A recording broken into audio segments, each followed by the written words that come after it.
On the night of April 28, 1970, in Talmadge, Ohio, Karen Louise, an 18-year-old blonde, left her parents' house at around 11:15 p.m. Her apartment was only 4 blocks away and she decided to walk the distance, but she would never make it home. The next morning around 7:30 a.m. on April 29, 1970, Karen was found brutally murdered. 5 years later, another tragedy struck Talmadge. This time, it was the 21-year-old Loretta Jean Davis.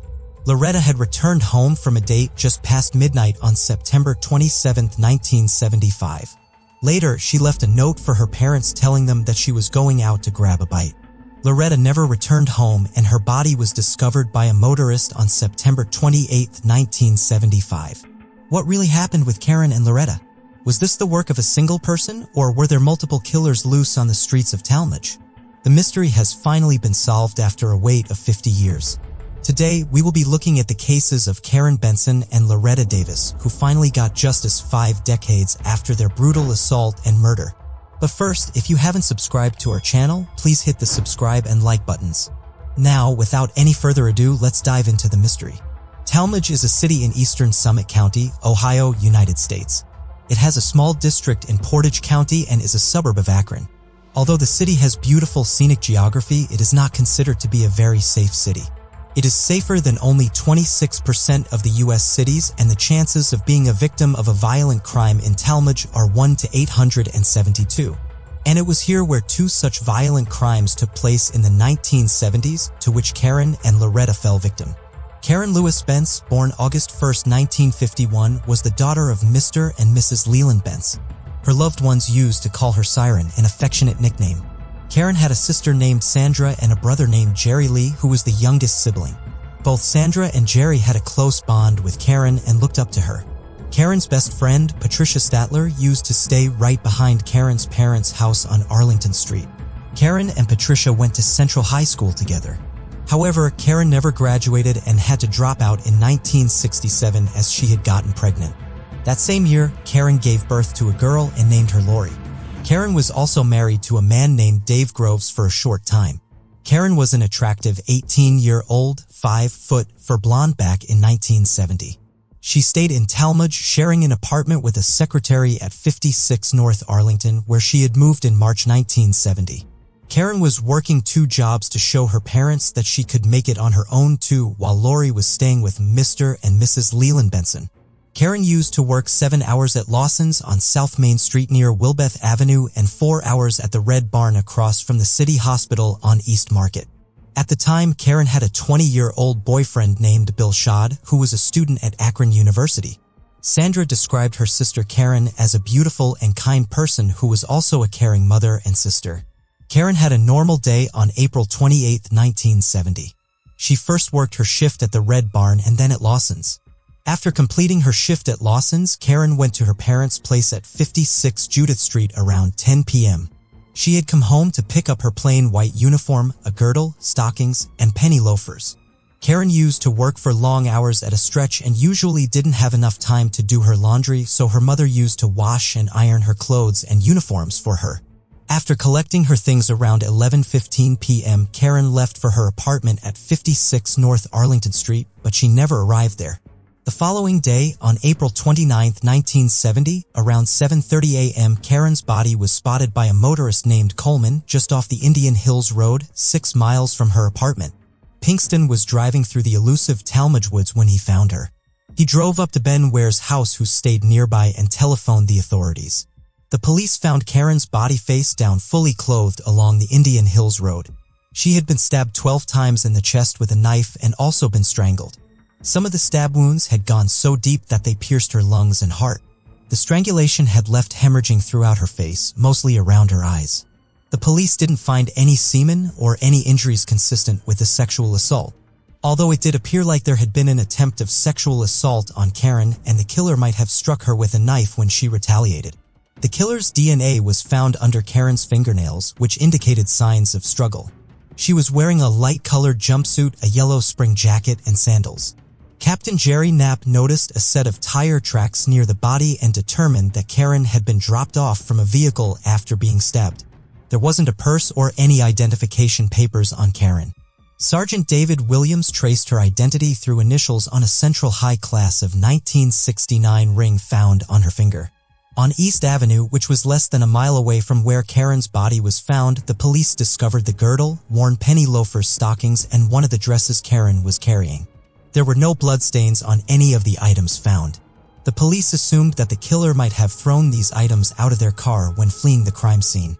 The other white dress that Karen was carrying was found at the Southeast Avenue exit of the East Expressway, which was nearly 2 miles away from where the body was found.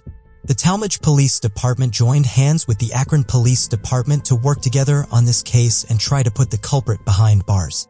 They started by collecting information about Karen from her family members and then went on to question Karen's co-workers and neighbors. Sadly, nothing important came out of it. Ray West, Karen's manager at the Red Barn, said Karen was great at her job. The regular customers knew her and she made friends easily. Bill Schad, Karen's boyfriend, told the police that Karen had asked him to call her a little after 11 p.m. And when he did, she hadn't arrived at her apartment. Her roommate answered the phone and Bill dropped her a number for Karen to call on. She had never called back. On May 1, 1970, Karen's funeral took place at Ecker Baldwin Funeral Home, followed by her burial at Oakwood Cemetery in Cuyahoga Falls. The police kept looking for any clues or answers for years but came up with nothing. In an article titled "Getting Away with Murder," published in the Sunday, May 25, 1975 issue of the Akron Beacon Journal, the writer stated that it was very unlikely that Karen Bentz's murder would ever be solved. And just like that, Karen's case went cold and it seemed like it was forgotten. But Karen wasn't the only one with an ill fate. Loretta Jean Davis, daughter of Robert and Martha Davis, was a talented 20-year-old woman in 1975. Her loved ones used to call her Jeannie. She was nearly 6 feet tall and had soft mint green colored eyes. Loretta had light brown colored hair, which she kept in a long shag style. Loretta stayed with her parents at 286 Old Forge Road in Brimfield. Martha, Loretta's mother, had a work-from-home data processing job and Loretta would often work with her to help out. Loretta had dreams of studying business at Kent State University. Her friends thought of her as an easygoing but impulsive girl who would often do things in the spur of the moment. She wasn't a very outgoing person and mostly kept to herself. Loretta was quite athletic and used to love baton twirling, for which she even won a few trophies. Loretta had a nice stereo in her room and she liked to dance and listen to blues and rock and roll. Loretta was very quiet and reserved around strangers, but her personality flipped around the ones she was comfortable with. Around her friends, she was quite outspoken and brutally honest. If she disagreed with someone, she would speak right up, but if things escalated to an argument, she would walk away. As the clock approached midnight on Saturday, September 27, 1975, Loretta had returned home to 286 Old Forge Road in Brimfield Township from a date. She had gone to watch a drive-in movie and then for dinner. Sometime after returning home in the early hours of September 28, 1975, around 12:15 a.m., Loretta's parents heard her leave the house again. They found a note left behind by Loretta saying that she was going out to get something to eat and would be home soon, but her note didn't say where she was going. She never came back home. Around noon on Sunday, September 28, 1975, Loretta's body was found to the side of the Congress Lake Road, nearly 1.5 miles from Waterloo Road in Suffield Township. When the police found Loretta's body, they immediately suspected foul play. Loretta's jeans had been slid down to below her hips and the top half of her body was naked with her shirt over her head. County Coroner Robert Sibbert claimed that Loretta had been dead for 8 to 12 hours at the time her body was found. She had been sexually assaulted and stabbed twice, one on each side of her chest. The county coroner initially thought that one of the stabs went through her heart and left lung, which allowed the blood to flow into it and ultimately caused her death.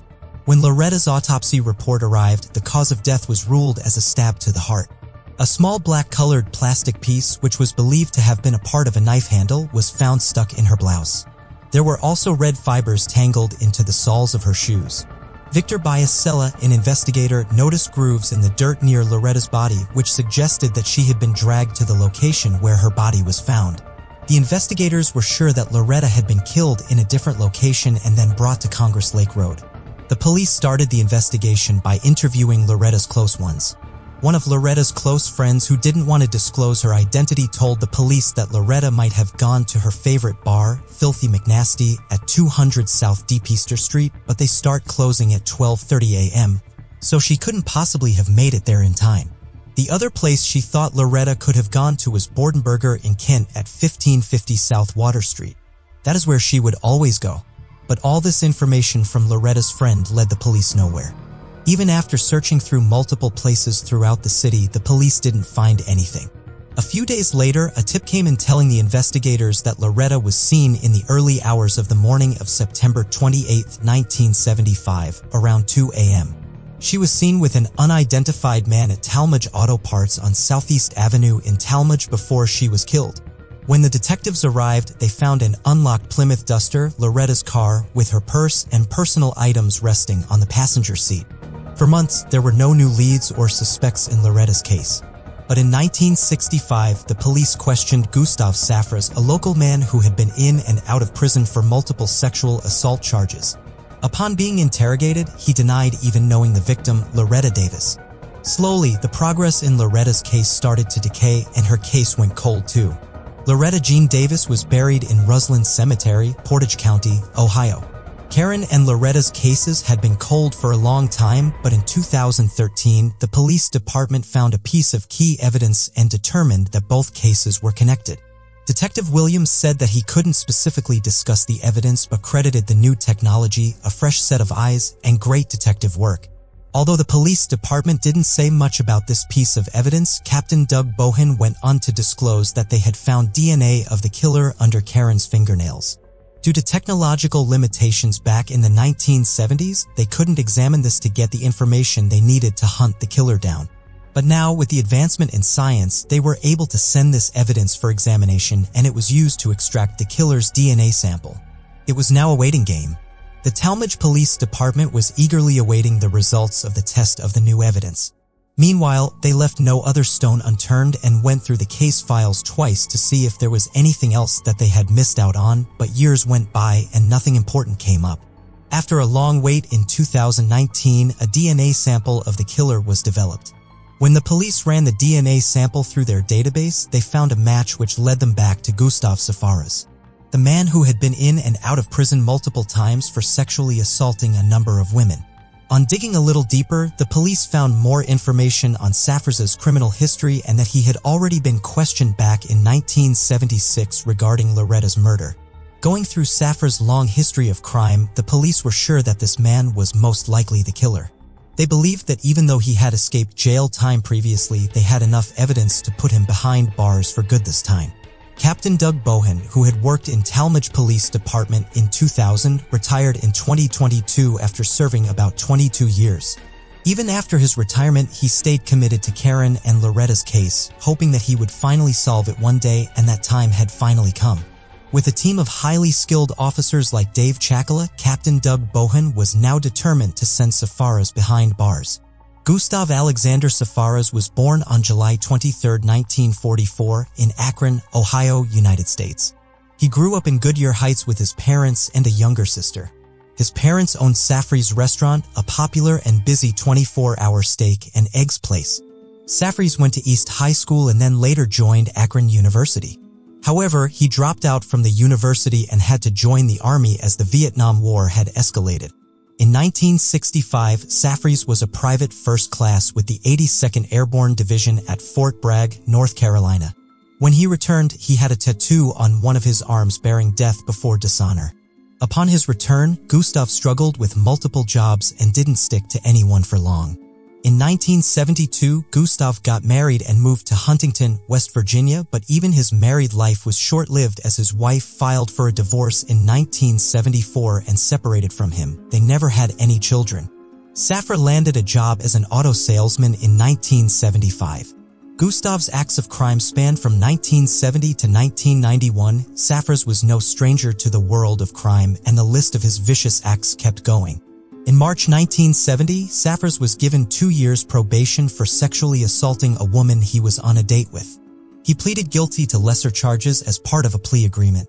In December 1972, Safras was accused of the sexual assault and kidnap of a 22-year-old woman, but the jury declared a mistrial. In January 1973, a 20-year-old woman accused Safras of giving her a ride and forcing her to perform oral sex on him. The grand jury returned a no bill. In May 1975, an Akron woman accused Safaras of threatening her with a knife and sexually assaulting her right outside her home, to which Safaras claimed that they had consensual sex. In June 1975, another Akron woman accepted a ride from Safaras. She was choked until she went unconscious and then was sexually assaulted. Safaras pleaded guilty to the assault. It wasn't until 1977 that Safaras was sentenced to 15 to 60 years in prison for the sexual assault of a 28-year-old woman in Cuyahoga Falls. Before sentencing, prosecutor at a psychiatric exam showed that Safaras was neither mentally deficient nor psychotic, but concluded that Safaras was seriously psychologically disturbed. Safaras got parole in November 1990 but violated his parole by victimizing another woman and went on to serve more time in prison until September 2000. During the short period of time when he was out on parole, he was also accused of killing Bonita Virginia Parker in 1991. Even though his DNA was found on Miss Parker, the defendants argued that she was a prostitute and Safaras had been with her, but it didn't prove that he killed her. Gustav Alexander Safaras was arrested from his Jackson Township home in Talmadge on September 6, 2019, for the murder of Karen Louise Spence in 1970 and Loretta Jean Davis in 1975. On March 16, 2023, Gustav was found guilty of aggravated murder, first-degree murder involving an abduction, second-degree murder, and maiming or disfiguring another. On April 5, 2023, Judge Allison Breaux sentenced him to life in prison without the ability of parole.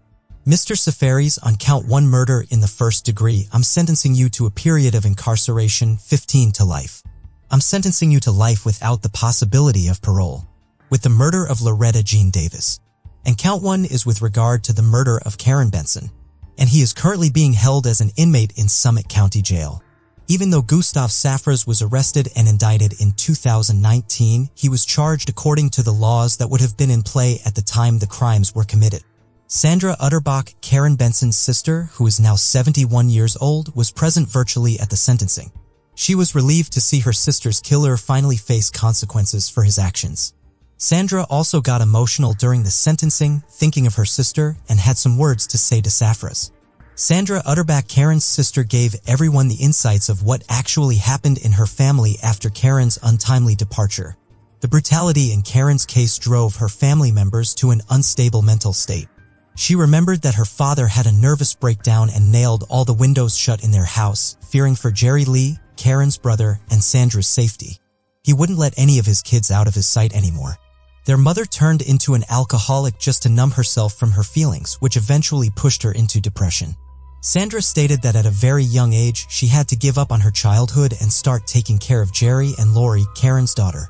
She was forced to become the head of the family when she herself was devastated. She knew that nothing could bring Karen and the lost joys of their family back, but she finally felt peace and got closure when Safaras was arrested. Karen's husband, Dave Grove, also shared some thoughts on Safaras' arrest. Even though he was married to Karen for a short time, he was still happy that her killer had now been caught and will pay for his heinous crimes. Patricia Fletcher, formerly Patricia Statler, was Karen's close friend. When she heard the news of Karen's killer being arrested, she jumped up in joy and screamed hallelujah. She was surprised that it was Gustav Safaras, a man she never knew. She had always thought that Karen was killed by someone they both knew.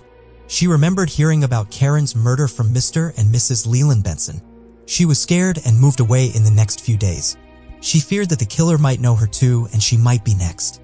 Patricia later moved back to Akron and hoped that Karen's killer would be caught someday.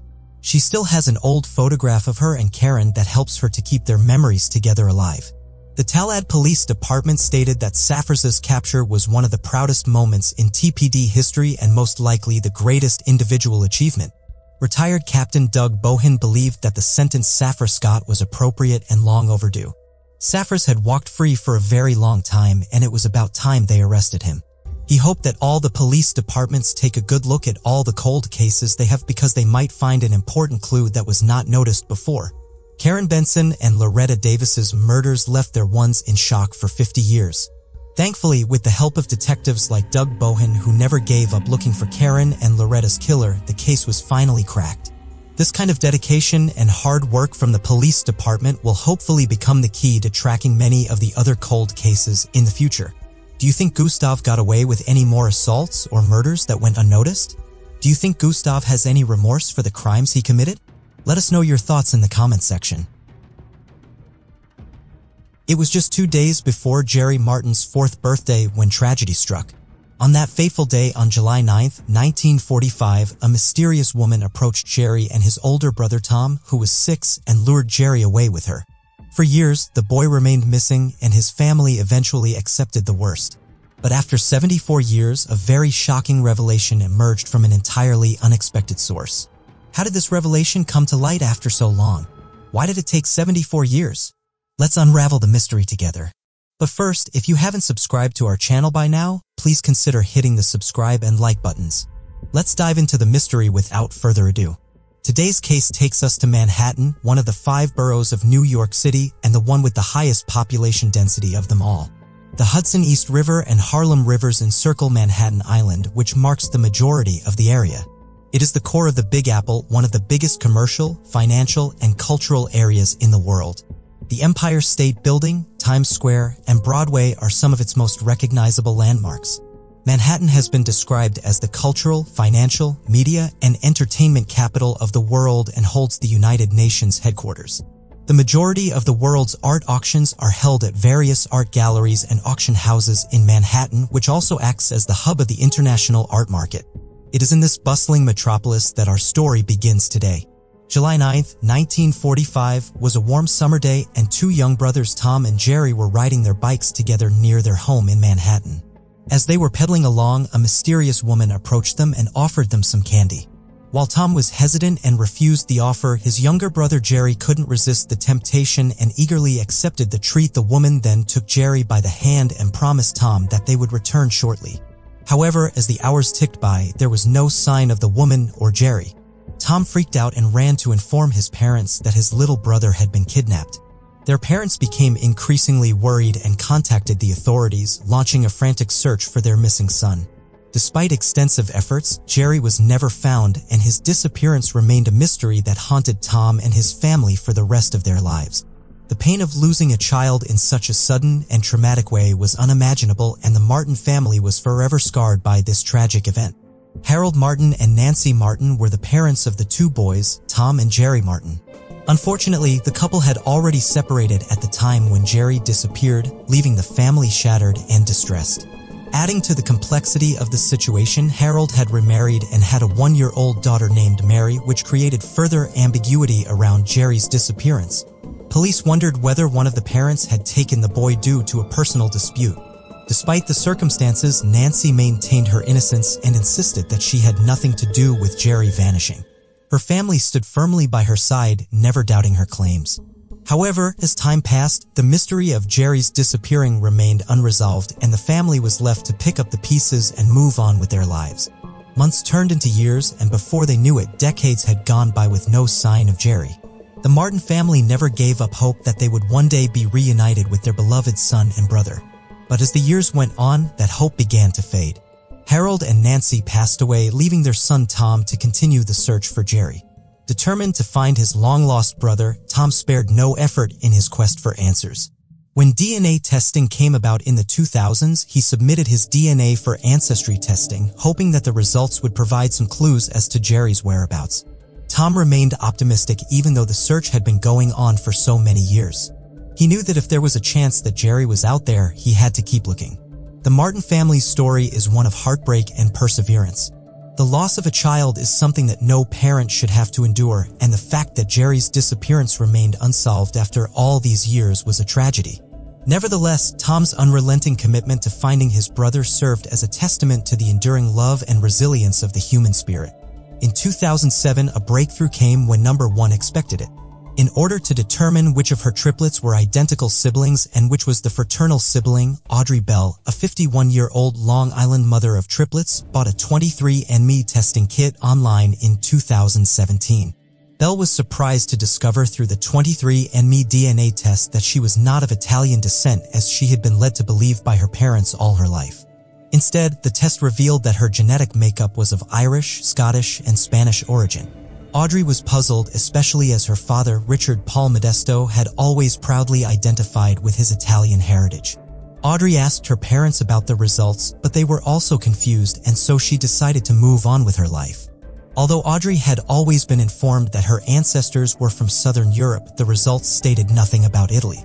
Belle, whose maiden name was Palmadiso, was raised in a proud Italian-American family in New York. The thought of not being Italian had never even occurred to her. They chalked it up to a computer error and carried on with their lives. The Palmadezos did not inquire more with 23andMe or conduct any other research until 2 years later. In 2019, Audrey's twin sister, Cynthia McFadden, and their younger sister, Stephanie Palmadiso, took DNA ancestry tests of their own, and were shocked to discover that they too lacked any Italian ancestry. Just to clarify the confusion of the sisters having different surnames, Cynthia and Audrey are twin sisters who go by their married last names. When her sister, Cynthia, chose to send in her DNA sample to 23andMe in 2019, the story resurfaced. This time, she also received unexpected answers. The information revealed that Cynthia was also not Italian. The sisters struggled to explain what was happening because their father had been dead for 2 years by this point. So they went to the next person they felt could have some information. Their cousin Richard Palmadezo also happened to have the same name as their father. The test's findings were essentially a surprise. Richard revealed to Cynthia and Audrey while they were both linked to one another, the remainder of the Palmadiso family was not even remotely related to them. Cynthia, in contrast to Audrey, had made the choice to allow 23andMe to reveal any genetic relative relationships in their database, which essentially shows someone if there were any other DNA profiles in their database matching with the person's results. She was shocked when a man named Tom Martin appeared as a match for her, and it showed that the twins both shared 22% of their DNA with him, making Tom either their grandfather or uncle. Yet this was also puzzling given that none of the Palmadisos had even spoken to Tom Martin. He was 79 years old at the time, retired, and residing in Florida. He supposedly put in his own DNA to solve the kidnapping of his brother Jerry, and, as luck would have it, it was the key. They later decided to personally reach out to Tom through 23andMe and speak with him. Tom informed Cynthia and Audrey that when he was 6 years old and his younger brother Jerry was only 2 days away from turning 4, Jerry was abducted on July 9, 1945. Tom spent decades trying to locate his missing brother and eventually created a DNA profile. Cynthia and Audrey began to question whether their father, who they had always known as Richard Palmadezo, could possibly be Jerry Martin. In the present day, it is uncommon for children to be abducted by strangers in the United States, as the cases made up just about 1% of the cases that the National Center for Missing and Exploited Children handled in 2019. However, it is challenging to determine the frequency and details of kidnappings that occurred before the 1980s. It was only in 1983 that the Missing Children Assistance Act was enacted and the National Registry for Missing Children was established.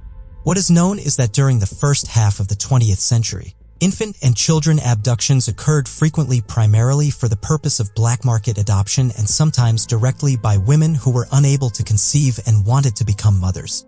Even if there had been a national database at the time, it would have been difficult to quantify these incidents because families might not have discovered kidnappings until much later, if at all. With no DNA testing available, families may have unknowingly raised children who are not biologically related to them due to a hospital mistake or a cover-up kidnapping.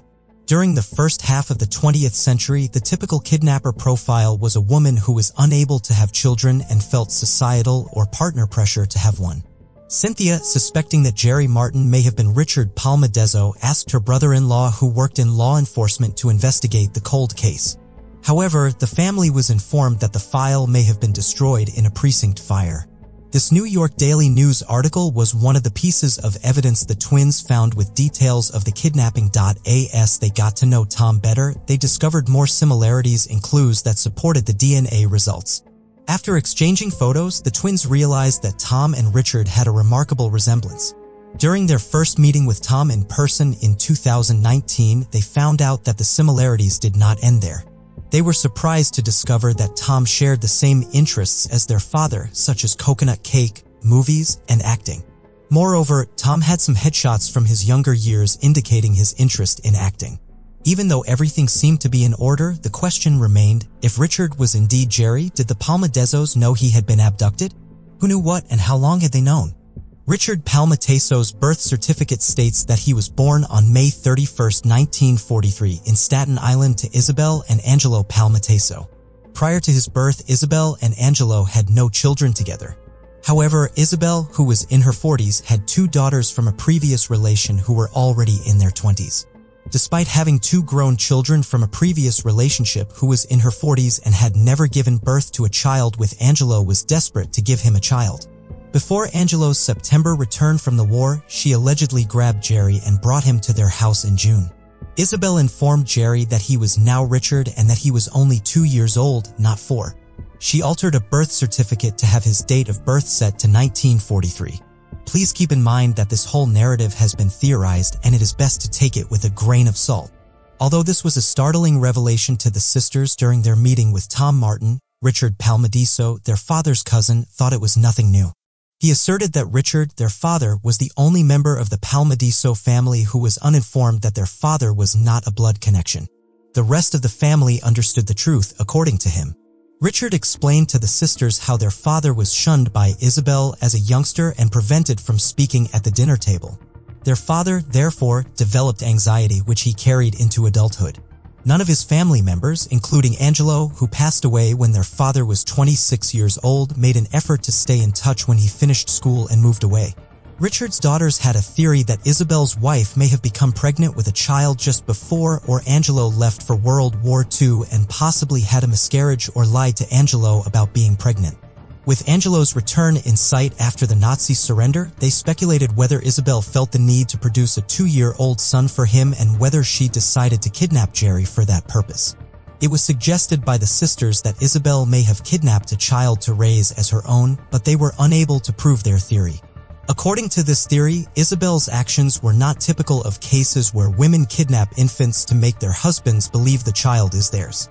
What made the situation even more puzzling was how Jerry would have been explained, especially if he had been taken directly to the Palmadezos' home after the abduction. He would have been given a new name and parents and told that he was now 2 years old instead of 4. Tom, his wife, Mary, Audrey, and Cynthia communicate often on text messages and the phone today. The sisters share cherished memories of their father with Tom and Mary as they celebrate each other's big occasions for the time being remotely. Mary gave Tom framed photos of the sisters' visit in Florida earlier this year. He never had any children of his own, so she gave them to him on Father's Day. Even so, Audrey and Cynthia are adding to learning that their father was abducted because he lost out on having siblings with whom he may have formed a close relationship, even though there are still a lot of unresolved concerns. The women now have a better understanding of their father thanks to learning about his kidnapping. They remember him as being compassionate, witty, and playful, but also struggling with bipolar disorder and persistent anxiety. The twins were never able to understand the distance that existed between him and his family. Now, it all makes sense as to why the majority of the Palmadiso family had lost touch with Richard and had taken either no action or very little initiative to get to his wife and kids. Audrey says that Tom appears to have gained some closure as well. She explains that he becomes upset about the fact that they couldn't meet each other in time to meet again, but is pleased to know that her father had a family who loved and cared for him. She adds that Tom is convinced that her dad is now reunited with his biological parents. What were your thoughts on this unexpected discovery? Thanks to DNA testing, now a brother's soul is finally at peace. On June 28, 2004, workers found an unknown torso lying near the bushes of the Wright City rest stop in the state of Missouri. The tragedy with the torso was that there was no way to identify it. It had no head or legs, making it almost impossible for detectives to find any leads on its identity. Was it a hate crime? And how did the police find out the identity of a torso? The answer to all questions lies in the belly of a cold case that was solved after 18 years of constant struggle. The small city of Wright City, Missouri, is an often overlooked destination for those seeking an outdoor adventure. With plenty of outdoor activities available throughout the area, there's something for everyone. Whether you're looking for an adrenaline-filled adventure or simply want to enjoy nature, you'll find it in Wright City. From hiking and biking trails to swimming holes, fishing spots, and more, there are endless opportunities for outdoor activities in Wright City. Boating on Lake Calhoun, camping on state park grounds, biking through wooded trails, it has something for everyone. From its historical buildings to its sweeping landscape, Wright City is the perfect destination for those seeking a true small-town experience. One of the main benefits of living in the Midwest is a low crime rate compared to cities on either coast. Residents feel safe at night knowing that they're surrounded by a tight-knit community. However, this was not the case in 2004 as the small town was shaken by a gruesome discovery. It was a slow morning in the small town of Wright City on June 28, 2004. The town isn't a busy place after all. Like any other day, some workers were preparing to tidy up the picnic area near the Wright City rest stop on Interstate 70. Some were watering the plants, others were picking up litter. A group of workers was responsible for trimming the bushes of the shrubs that encased the picnic spot so that people might not find sitting there difficult. But they had no idea that this cleaning would result in something so gruesome that even the police would struggle with it for 18 years. While trimming the bushes, some workers found that there was an odd thing thrown inside the deep end of the picnic area. When the workers went closer to check and see what the odd thing was, they discovered a carcass. At first, they thought that it was a mannequin, but they were wrong. It was the torso of a lady.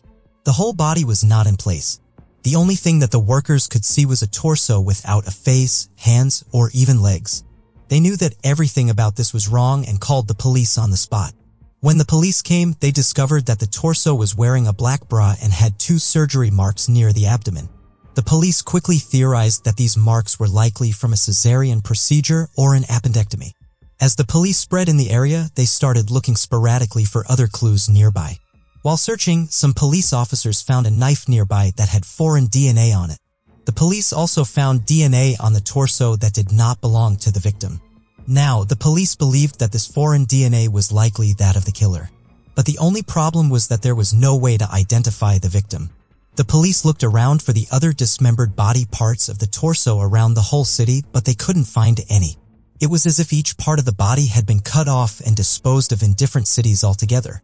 At first, the police were confused as there was no way that they could physically identify the body. The body had no face, no hands, no legs, just a torso and a black bra. One thing that the police could do was to take the DNA of the unidentified torso and match it with a family member. But again, when the body isn't identified, there are no named family members. The police couldn't possibly go to every house in Wright City and ask for their DNA samples, and they didn't even know if the torso belonged to someone who lived in Wright City. The difficulty in this case was jarring. Imagine having to identify a body that has no relatives, no place, no hands, no legs, and not even a face. The only thing that would keep the investigation going was if someone came up to the police and told them that the body found near the picnic area was known to them. And that was exactly what happened. In 2016, Brian Barker, a local police officer, was caught and charged with penalties for offenses he had committed. When Brian was in custody, he told the police that he had filed a missing persons report in 2006 that had never been addressed. He also added that the torso found in Wright City's picnic spot could be his sister's. Now, this might have been because Brian really loved his sister, or maybe he just wanted to help the police so that he could be relieved of some of the he had committed.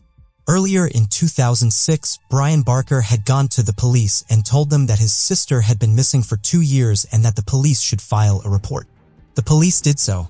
Brian's case was not worked on from then because Brian had no idea where his sister could be and the police had no way of finding her.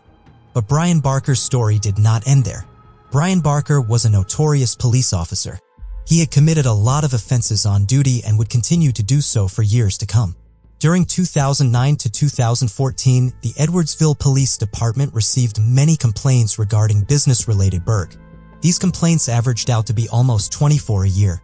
Long story short, after the arrest of Brian Barker, these complaints got lowered to almost 6 a year.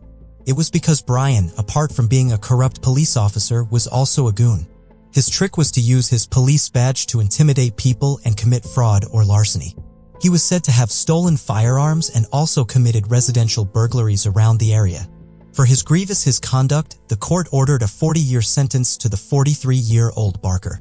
So maybe it was in Barker's favor to help the police with the unknown torso case so he could try and get some time off his sentence. In 2014, Warren County Sheriff Lieutenant Matt Schmutz reopened the torso case. In 2016, the police took Brian's DNA sample and tried to match it with the torso. The samples did not match, and the police began to suspect that Brian was lying so he could earn goodwill. But Brian insisted that the torso was his sister's, and so the police gave Brian's DNA another try. But this time, the police also secured DNA from other members of the family. Again, a new DNA sample was taken from the torso and sent to the labs for testing. DNA sampling is a very tricky process. It could be that a father's and daughter's DNA do not match, but the father's and the niece's DNA matched perfectly. This is what had happened earlier with Brian's DNA. It had not matched the torsos. But now, when the other family members pitched in and gave their samples too, the DNA samples matched. After multiple matches of the DNA samples obtained from the family members, more importantly from Ashley Canner, who was the daughter of Brian's sister, it was confirmed that the torso found did indeed belong to Brian's sister, Diana Denise Howland. But now a bigger problem arose. Diana had no known home and not even a single surname. She had used many surnames as she was married more than once and had 5 children from different fathers. Diana Denise Howland grew up partly in both Collinsville and Edwardsville. Her father was a banker and a union leader. Her childhood was not naturally deprived, but as she grew older, life became much more cruel towards her.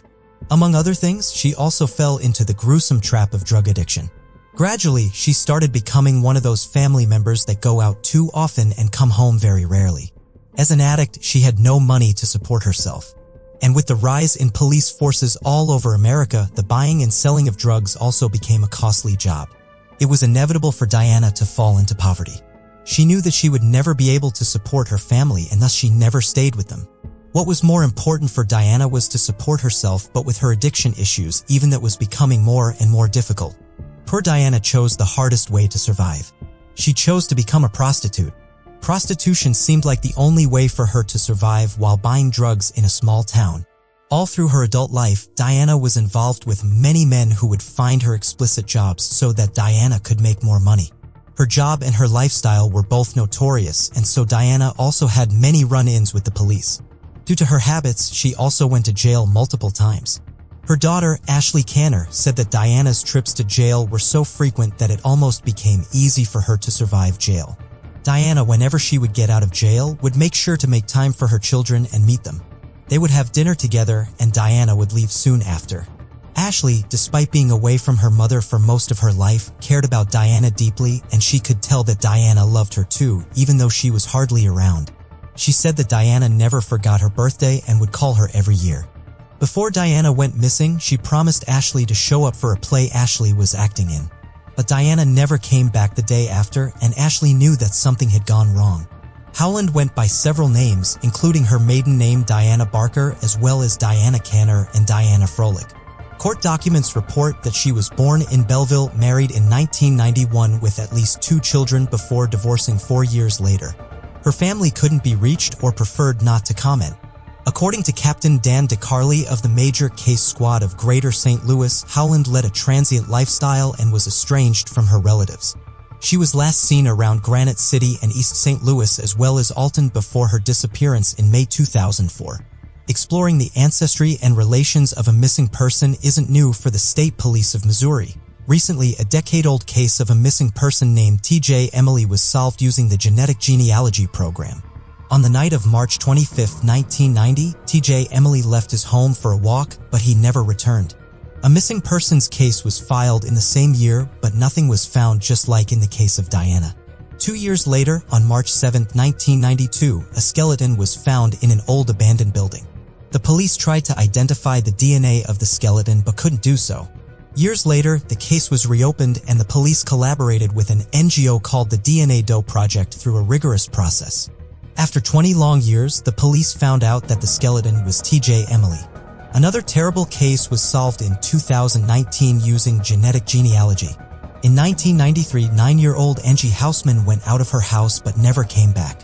Her body was discovered in a conservation area near St. Louis 9 days after she went missing. She had been left there by her kidnapper to die and ultimately died of asphyxiation as her mouth had been sealed by duct tape. DNA was sampled from the trimmed piece of Angie's underwear and sent to the lab. Years later, using genetic genealogy, the police found out that Angie's killer was one Earl Webster Kakak who had been retired from the Navy. Coming back to Diana's case, a similar thing happened here. Once the police found out that the unknown torso belonged to Diana Denise Howland, they started testing the murderer's DNA that was found on the torso and on the knife that was at the crime scene. DNA was extracted from the lower end of Diana's torso and some was covered from the knife that the police found in the sewer. The police took the DNA sample from the knife in 2019. Once the police had secured the DNA, they sent the samples to the lab for testing by researchers at the Genetic Genealogy Program. After constant tests for almost 3 years and ongoing advancements in genetic genealogy, the police were able to narrow their search gradually. Eventually, they found their man, Mike Clardy. When the police tracked him down, Mike Clardy was living in Maryland Heights with his wife. More importantly, Mike Clardy was blind. But was he blind at the time of Diana's death? No. Mike went blind after a killing of Diana in a totally unrelated incident. While in police custody, Mike confessed that he was the one who killed Diana on the night of June 28, 2004. Now, why did Mike kill Diana? Because it is important to note that Mike wasn't a serial killer, nor was he a criminal. Apart from the Diana case, he had never been in police custody for anything, let alone murder. Then what happened that day? According to Mike's version of the story, Diana came to Mike's house. Diana at that time worked as a prostitute and Mike brought her jobs to be done. Mike at that time lived at the 3500 block on Dixie Drive, St. Anne, and Diana used to frequent his house. On the night of June 26, 2004, Mike and Diana fell into an argument. The argument surpassed all bounds and Mike's anger surpassed his sanity. Ultimately, Mike killed Diana and dismembered her body. The torso was thrown at the Wright City rest stop and other parts were thrown all around St. Louis County and Warren County. The other parts of Diana's body were never recovered. For Mike's neighbors, it was impossible to see him in this light. They had never imagined the 63-year-old blind man would be behind this. Mike now faces a life sentence and his bail is set at $1 million. As for the family of Diana, it is a sad story after all. Most of her family forgot about her as soon as she went missing. Society always attaches a stigma with drug addicts and prostitutes, but nevertheless, her daughter, Ashley Kinnear, will always remember her mother, Diana, and how she loved her. Ashley was very emotional and overwhelmed when the police caught hold of Diana's killer. At least Ashley, of all people, got her closure. After almost 2 decades, justice had finally been served thanks to the tireless efforts of law and forensic experts who refused to give up on this case. While it can't bring back Diana and her love for her daughters, it is a reminder for all killers that they can't hide away forever and will always be found guilty of their heinous acts. Share your opinions in the comments section below. And don't forget to like, share, and subscribe to our channel for more captivating true crime stories. Today takes us to Opelika, the county seat of Lee County in the east central part of the U.S. state of Alabama. It is here in this town that is home to over 30,000 people that a chilling discovery was made in 2012. Opelika police were called to Brookhaven Trailer Park in Opelika, Alabama on January 28, 2012 regarding the discovery of skeletal remains. The bones were found in a wooded area behind a trailer and the adjacent lot while a skull was located in a yard. Along with the remains, a child's pink shirt and curly hair were also found. The FBI laboratory in Quantico performed a medical examination on the remains and concluded that they belonged to a young African-American girl likely between the ages of 4 to 7, who came to be known as the Opelika baby Jane Doe by the community. The autopsy conducted on the remains revealed more than 15 fractures to her skull, arms, legs, shoulders, and ribs that were caused by blunt force trauma. She was possibly underweight and had lost vision in her left eye due to a fracture, the medical examiner further stated. Her death was determined to be a homicide and it was estimated to have happened between 2010 and 2011. The detectives evaluated more than 15,000 case files, which indicated that they had been meticulously examining all available evidence related to the case. These included previous reports of missing children, crime scene investigations, witness statements, and other relevant information. In addition to evaluating case files, the detectives had also looked into tens of thousands of leads. They had been actively gathering information from a variety of sources such as tips from the public, surveillance footage, and interviews with potential or suspects. To aid in their investigation, the detectives worked with the National Center for Missing and Exploited Children, which was a nonprofit organization that provided assistance to law enforcement agencies in cases involving missing or exploited children. They also collaborated with numerous other agencies, which included local and federal law enforcement, forensic experts, and social service providers. On June 14, 2012, the officials made public a three-dimensional model that depicted the possible appearance of the girl, which was derived from the analysis of her skeletal remains. 6 years later, in March 2018, the police were still urging the public to provide any information to identify baby Jane Doe. It was reported that Governor Kay Ivey had agreed to grant a reward of up to $5,000 to anyone who could offer information leading to an arrest or the resolution of the case. A day later, the reward amount increased to $10,000 after a local citizen generously agreed to match the governor's reward. In March 2018, it was reported by investigators that they had been working on the case daily with the hope of providing closure. Opelika Police Chief John McKitchen said that it had been a continued concerted effort on the part of several different law enforcement agencies. It was revealed through isotope testing in the case that the young girl who was believed to be between 4 and 7 years old was indeed from the southeastern region. Sergeant Alfred White of the Opelika Police Department stated that they had talked to the pediatric clinic and the hospital attempting to obtain birth records and anything else that could help identify the child. He further commented that they needed to determine her identity, arrange for a proper burial, and solve the case. White expressed his disbelief that after 6 years, nobody knew who this child was. Exciting news broke out in October 2022 when DNA genealogy helped investigators finally solve the mystery surrounding baby Jane Doe's father. Baby Jane Doe's father was identified as Lamar Vickerstaff. He was born in the city of Opelika, where he also spent his formative years. He ultimately decided to enlist in the U.S. Navy, which allowed him to serve in a variety of locations, including Norfolk, Virginia, Honolulu in the stunning state of Hawaii, and the seaside city of Jacksonville. The police were able to track down Lamar Vickerstaff. However, when they visited the Vickerstaff's home in Jacksonville, Florida, they were met with a shocking revelation. Lamar refused to disclose any details about the baby, leaving the investigators scrambling for answers. Ruth Vickerstaff, Lamar's wife, also denied any knowledge of the child or her mother, throwing the case into further disarray. In December of 2022, the case that had been shrouded in mystery for so long finally had another breakthrough. Investigators had been tirelessly working to piece together the identity of the young girl's biological mother, and finally, they had some leads.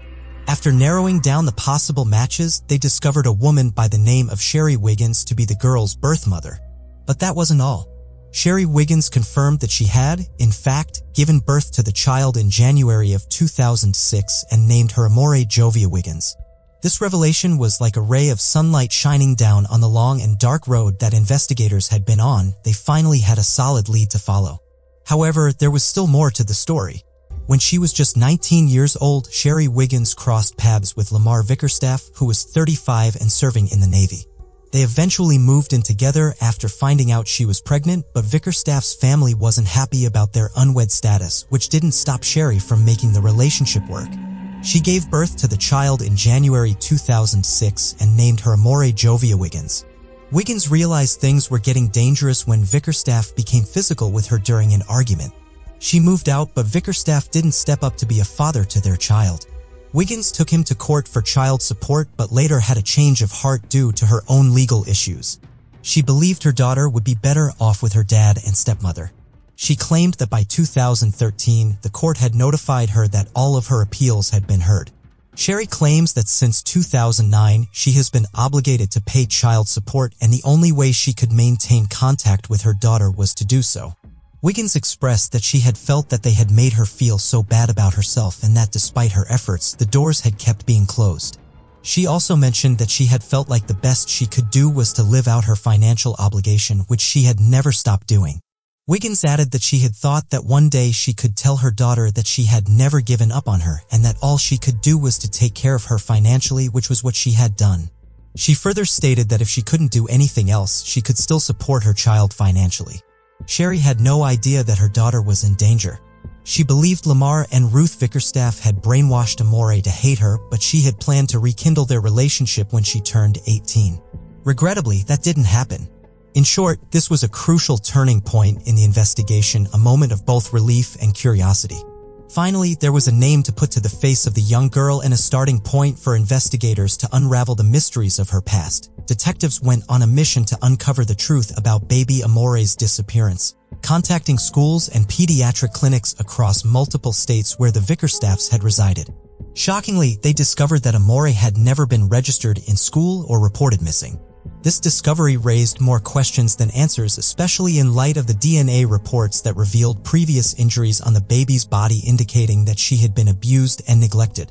On January 17, 2023, Lamar Vickerstaff Jr., the victim's father, and his wife, Ruth Kenyatta Vickerstaff, aged 53, were charged with murder in connection to the death of Amore Wiggins. The details of the case are both shocking and disturbing. Despite living in multiple states over the years, detectives discovered that the couple never enrolled the victim Amore, Lamar's own daughter, in school or reported her as a missing person. As a result, warrants were issued for their arrests. The absence of any criminal history for the Vickerstaffs in Duval County court records made the case even more baffling. During a press conference, Opelika Police Chief Shane Healy couldn't contain his emotions as he praised the tireless efforts of everyone involved in bringing resolution to this tragic case. The case was then brought to the Lee County District Attorney's Office, where prosecutors decided there was enough evidence to charge Mr. and Mrs. Vickerstaff in Amore's death. The couple was arrested for failure to report a missing child and then were waiting for extradition to Alabama. The nation is left reeling from this devastating news, and justice must be served for baby Amore. Following their subsequent court appearances, the pair was ordered jailed without bond. Police said they have 10 days to pick them up from Florida jail after they waived extradition. After their arrest, the couple found themselves in a courtroom for their initial hearing. Ruth Vickerstaff was hit with a $10,000 bond and ordered to remain in the state of Alabama until her preliminary hearing on March 22, 2023. In the meantime, she secured the legal expertise of Zach Alsobrook, who revealed that Ruth was forthcoming and fully cooperative during her more than 2 hours with the police. Ruth's relatives showed up to support her, but they were tight-lipped and refused to talk to the press from WRBL. Meanwhile, Lamar Vickerstaff faced the same judge and was denied bond. His hearing to discuss bond was taking place on January 30, 2023 at 3:30, and a court-appointed attorney to handle the defense. Although this attorney didn't have anything to say to the media, Alsobrook did speak up, sharing that Ruth had been completely transparent with law enforcement. On January 30th, Judge Tickle refused to grant bail for Lamar Vickerstaff after listening to the presented evidence. The charge against him was the felony murder of a child who had suffered long-term and severe injuries. Despite the absence of records, the evidence suggested that the injuries were sustained over a period of time. In addition, Vickerstaff went AWOL right after the charges were filed against him, and he had connections both within and outside the United States. While Vickerstaff shook his head in disbelief, Judge Tickle made the decision to deny him bail at that time. In conclusion, it is important to note that this case is still an ongoing investigation, and the Opelika Police Department Detective Division encourages anyone with any information regarding this case to come forward and provide their assistance. It is essential to remember that until Lamar and Ruth are proven guilty in a court of law, they are to be considered innocent. The mere thought that Lamar allegedly committed such a heinous crime of killing his own daughter is incredibly sickening and unnerving. As the investigation unfolds, authorities are working tirelessly to uncover the truth and ensure that justice is served for the victim and her family. Let's hope that with the community's help, the perpetrators will be brought to justice and held accountable for their actions.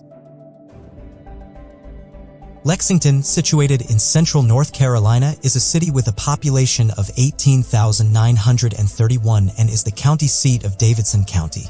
The city is located 20 miles south of Winston-Salem and is renowned for its rich cultural heritage in barbecue and furniture making. It is here in Lexington that our next story begins.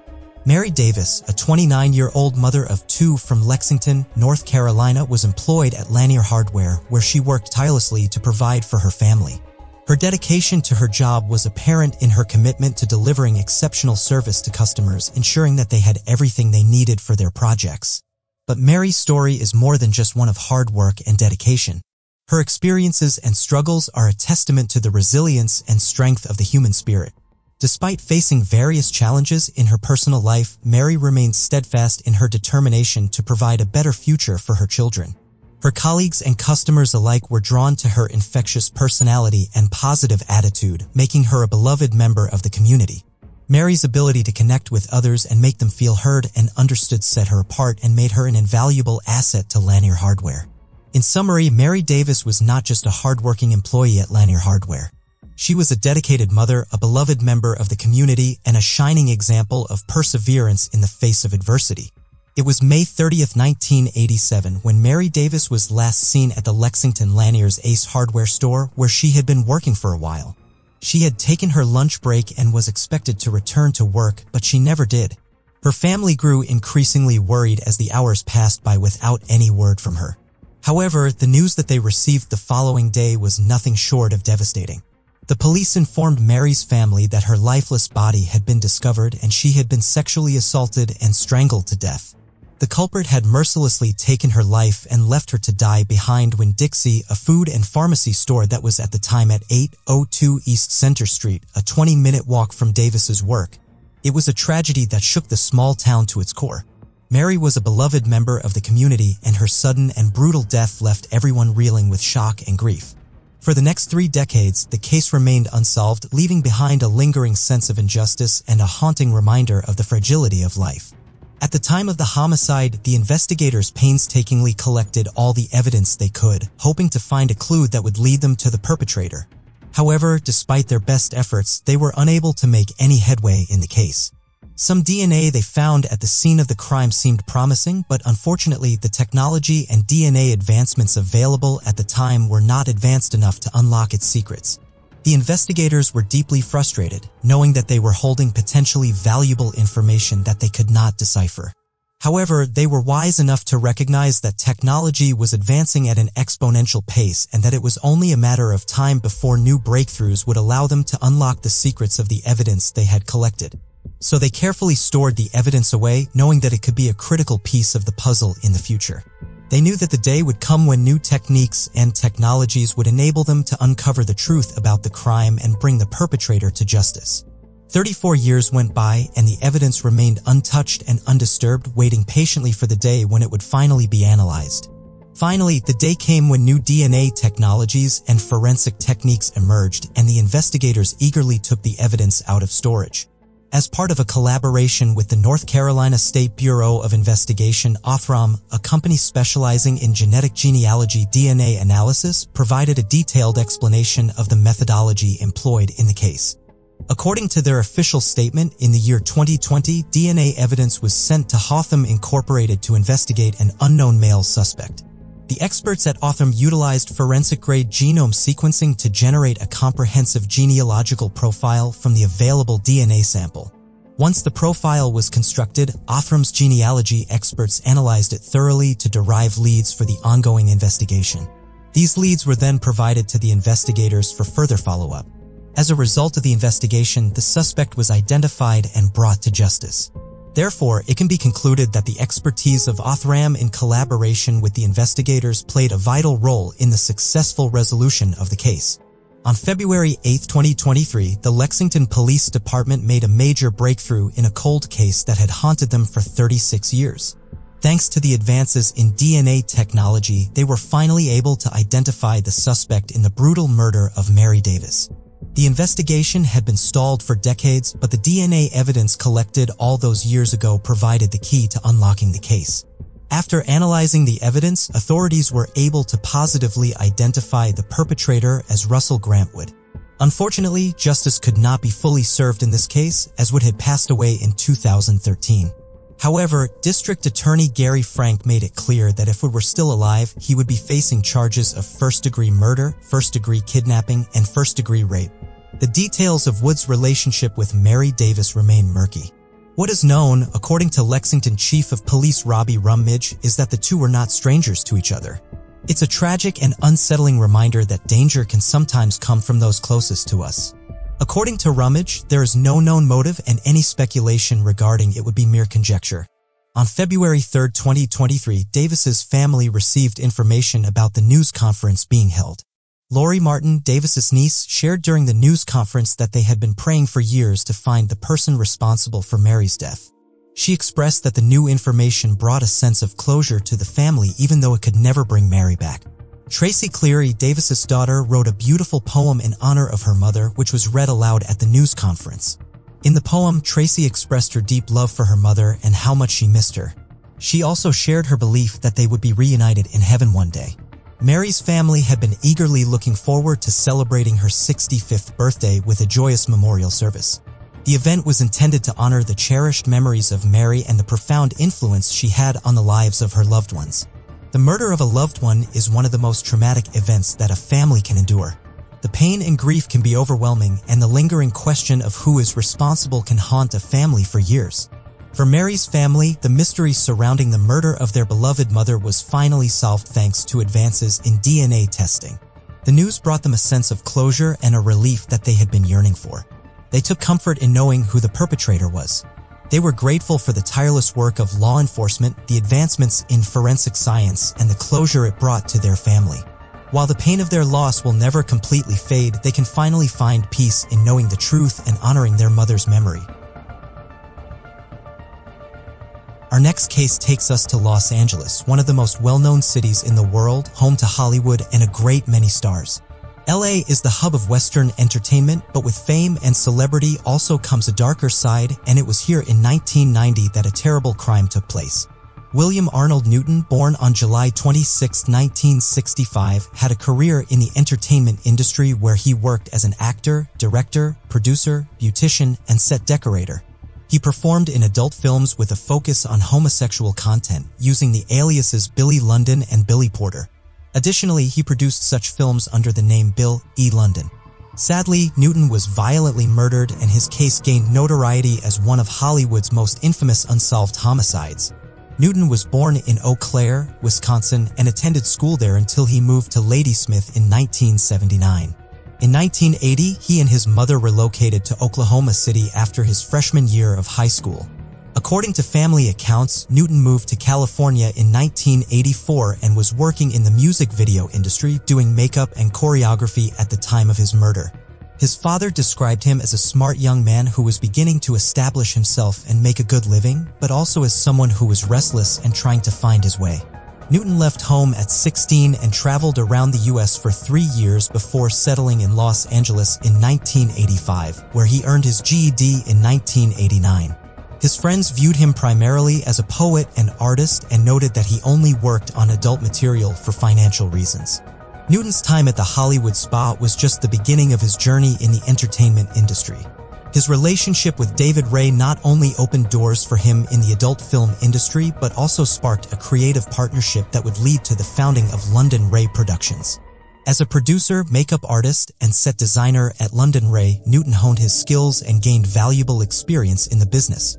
His passion for the art of filmmaking was apparent, and he quickly made a name for himself in the industry. Despite his success, Newton began to feel a pull to leave the hustle and bustle of Los Angeles behind and start anew. He found himself yearning for a change of pace, a new environment, and a fresh start. And so he set his sights on the bright lights of Las Vegas. By October 1990, Newton had already begun making plans to move to Sin City. Perhaps he was drawn to the glitz and glamour of the famous Strip, or maybe he simply craved the desert sun and dry heat of the Mojave Desert. Whatever his reasons, one thing was certain: Newton was ready for a new chapter in his life. With his talent and passion for the arts, there was no doubt that Newton would continue to thrive in his new home. The move to Las Vegas was to mark the beginning of an exciting new chapter in his journey, filled with new opportunities, challenges, and adventures. Newton was last seen at the Rage nightclub in West Hollywood. Sadly, on October 29, 1990, he was discovered to have been kidnapped and brutally murdered. His body was dismembered, and his head and feet were found in a dumpster on Santa Monica Boulevard in Los Angeles. A tragic and disturbing end to his life. His murder had gone unsolved for more than 3 decades. And for most of that period, it looked like it would remain unsolved forever until now. The murder of Billy Newton, also known as London, remained a mystery for over 30 years, leaving his family grieving and desperate for justice. Despite their prayers and the efforts of law enforcement, it seemed as though the case would never be solved. However, a glimmer of hope emerged when an unlikely group of individuals came together to share notes and investigate the crime.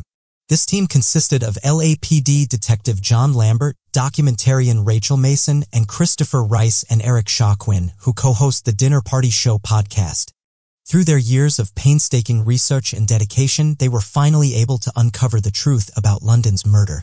The journey began when one of the team members, Rice, received a tip that London had been seen leaving a Los Angeles club on the night of his death with someone who resembled Jeffrey Dahmer. As Rice and Quinn delved deeper into the case and reported on their findings through their podcast, they struggled to identify the culprit behind London's death. They even entertained the possibility that Dahmer himself may have been involved, although the serial killer had previously denied any involvement. However, it ultimately became clear that Dahmer had nothing to do with London's murder, and the real story would eventually come to light. About the same time, Mason was doing her own work on the cold case. During the course of her investigation and documentary-style reporting, Clark Williams, a stay-at-home father, contacted her. He intended to provide Mason with some background information about what Billy's upbringing in Wisconsin would have been like. Clark was a native of the same region as Billy and was familiar with its small-town atmosphere. Williams and Mason began to deep dive into the case after realizing they shared a strong passion for it. The stay-at-home father described how he and the videographer started to use every bit of spare time they had to try and solve the case in an interview with TUFAB. Williams stated that they had nurtured a growing obsession to study and investigate every single aspect of the case and to leave no stone unturned. According to a report by The Times, Williams expressed his interest in the case due to the striking similarities between himself and the victim, Billy Newton. Williams and Newton were both gay men who were born in the same week of the same year, 1965, and grew up in northern Wisconsin before moving to bigger cities. Williams' involvement in the case began when he joined a Facebook group called The History of Gay Wisconsin in December 2021. It was there that he stumbled upon a post about Newton's murder which immediately captured his attention. He felt a strong pull to get involved in the case in whatever capacity he could. William told The Times that he was particularly interested in helping to tell Newton's story as he believed that Newton's life was representative of the experience of many gay men and teenagers during that era.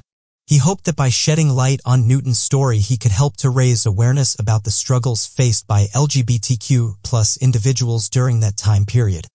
After months of exhaustive research into the gay adult film industry of the late 1980s, journalist Ben Williams stumbled upon a potential breakthrough, the elusive actor Billy Houston. However, as Williams dug deeper into the actor's past, he uncovered a shocking revelation. Houston's real name was Daryl Lynn Madden, a self-proclaimed white supremacist with a dark history of violence. To elaborate, Williams learned more from a Facebook group and eventually managed to track down Rick Paquet, who was the local investigator, to delve into the case when the police were unable to solve it. Pascal, who owned an escape shop in West Hollywood, was also discovered by Williams to be a gay adult film producer who went by the name Richard Lawrence during the same period that Newton was involved in the industry. Through her research on Paquet and Newton, Williams came across Houston's name, which eventually led her to Madden. Madden, now a trans woman, had pleaded guilty in 2008 to the kidnapping and murder of Stephen Domer and her accomplice Bradley Qualls in Oklahoma City. She claimed that they had been attempting to initiate themselves into the Chaos Squad skinheads gang by killing a gay man. They lured Billy to a secluded area where they beat and strangled him with his own coat hanger. Madden then shot and killed Qualls before fleeing the scene and was later arrested by the police. But just as Williams thought his investigation had reached a dead end, fate intervened. Madden had been arrested and had pleaded guilty to the murder of another gay man, a coincidence that Williams simply could not ignore. The stay-at-home dad was determined to uncover the truth. As Williams spoke to the Los Angeles Times about his findings, one thing became clear. The second murder had only intensified his focus on Madden. With each new piece of information, Williams was one step closer to unraveling the mystery of Billy London. As Williams delved deeper into his investigation, he stumbled upon a crucial piece of evidence. A decades-old interview with Madden for a book titled American Honor Killings. In this interview, Madden made a shocking confession. He claimed to have committed another murder in Los Angeles. This discovery was alarming, and Williams knew he had to act fast. Realizing the gravity of the situation, Williams wasted no time in reaching out to Detective Lambert with the newfound information. Lambert, an experienced detective, was quick to recognize the significance of this development and began to conduct a thorough investigation into Madden. Lambert and his partner, Mames, were determined to solve the case of Newton's murder, but they had hit a dead end after years of investigation. Just when they had given up hope, a new lead emerged thanks to Williams' tips. The detectives were once again fired up with renewed energy and enthusiasm to crack the case. Their investigation led them to Madden, the last person known to have seen Newton alive. They discovered that she worked for a company located on Santa Monica Boulevard, which was just a stone's throw away from the alley where Newton's body was found. This was a major breakthrough in the case, and Lambert and Mises wasted no time in following up on the lead. According to Detective Lambert, Madden, who was previously an actor, is currently imprisoned in Oklahoma, serving a life sentence for murder. Madden now identifies as a transgender woman and Orthodox Jew and goes by the name Darylyn. In January, Detective Lambert and his partner traveled to Oklahoma to interview Darylyn. Lambert said that they were talking to a person who had swastika tattoos and was also wearing a knitted pink yarmulke. Lambert added that the person they were talking to was a gay film actor, transgender skinhead, Nazi Orthodox Jew, and remarked that if one were to write that down in a sentence, it would be like saying, "What?" During the discussion about the case involving Newton, Madden eventually came clean and revealed that she and her group of skinhead friends had intentionally singled out the young actor with the intention of robbing him and inflicting physical harm. According to Madden, Newton appeared to be under the influence of drugs and later tested positive for methamphetamine in his system after leaving the nightclub. Lamberti asked Madden if he had any accomplices or if he knew where the rest of London's body had been taken, to which Madden refused to provide any further information, stating that she was a murderer but not a snitch. Lamberti believed that the circumstances and Newton's confession were sufficient to present the case to Gaskin's office, but they refused to file charges due to a lack of evidence.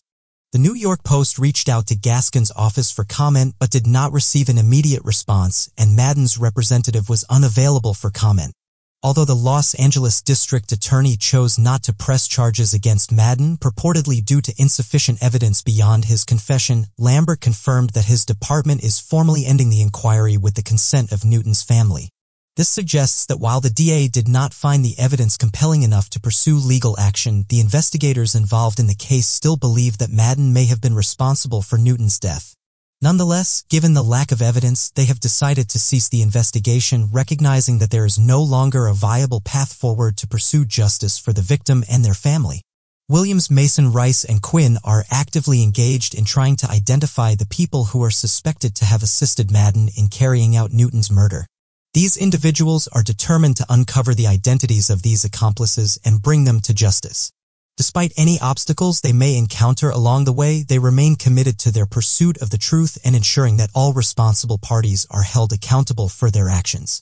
As the 30th anniversary of the unsolved murder of William Newton approached in 2020, Christopher Rice and Eric Quinn, who are producers and best-selling authors for the New York Times, covered the case on their podcast.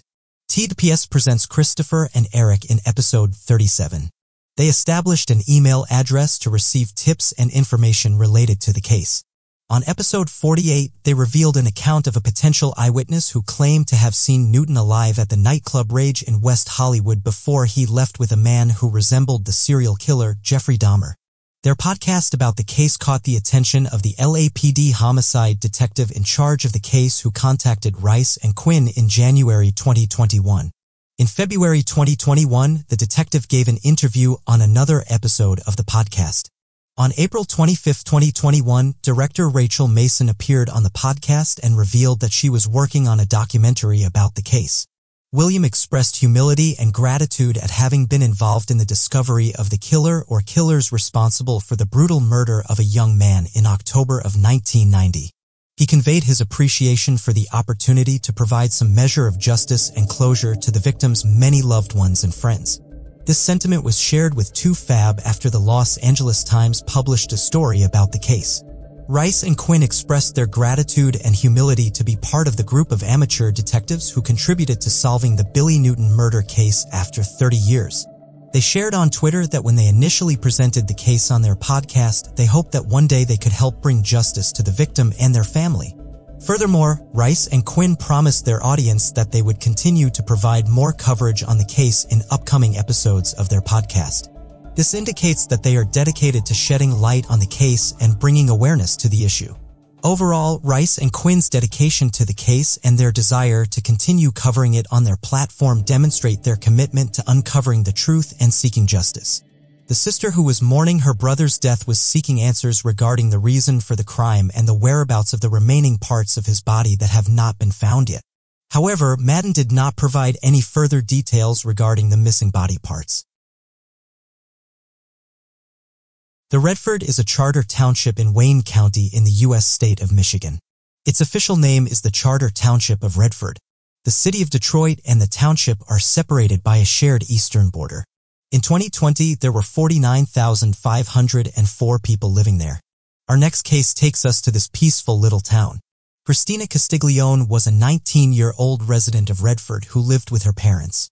She had recently graduated Redford Union High School and was known to be very active in sports. Despite not being married, she was in a committed relationship with her steady boyfriend. Castiglione was employed at the Detroit Edison Company as a clerk in the research department, indicating her interest in pursuing a career in the field of science. Prior to her sudden disappearance, Castiglione had reportedly contacted an army suggesting that she may have been considering joining the military. On March 21, 1983, the mother of 19-year-old Christina Castiglione reported her missing in Redford Township, Michigan. A week later, on March 29, 1983, the Livingston County Sheriff's Office received a tip that led them to the discovery of Castiglione's body in the Oak Grove State Game area located at the corner of Fawcett and Fisher Roads in Livingston County's Deerfield Township. The state in which Castiglione's body was found was alarming. Her body was partially clothed and located in a remote wooded area. Upon investigating the scene, detectives found evidence that indicated Castiglione had been strangled to death and sexually assaulted.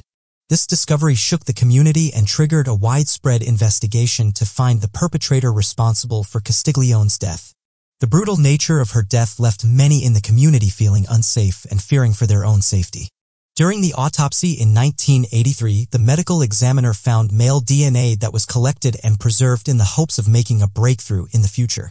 In response to the discovery of male DNA during the autopsy, Livingston County Sheriff Mike Murphy expressed appreciation for the diligent efforts of law enforcement personnel who initially responded to the scene in 1983. He praised the preservation of evidence and the thorough processing of the crime scene, stating that these efforts were essential in ensuring that the DNA evidence discovered during the autopsy could be analyzed and potentially lead to new information about the case. Sheriff Murphy emphasized that the investigation into this case would continue with a renewed focus and that the discovery of male DNA represented a significant development that could potentially lead to a breakthrough in the case. He also expressed his gratitude to the medical examiner and the forensic scientists who were able to extract and preserve the DNA evidence after all these years. In the early 2000s, the Michigan State Police Crim Lab entered the samples into CODIS, but unfortunately they were unable to identify any suspects. However, the case did not remain forgotten.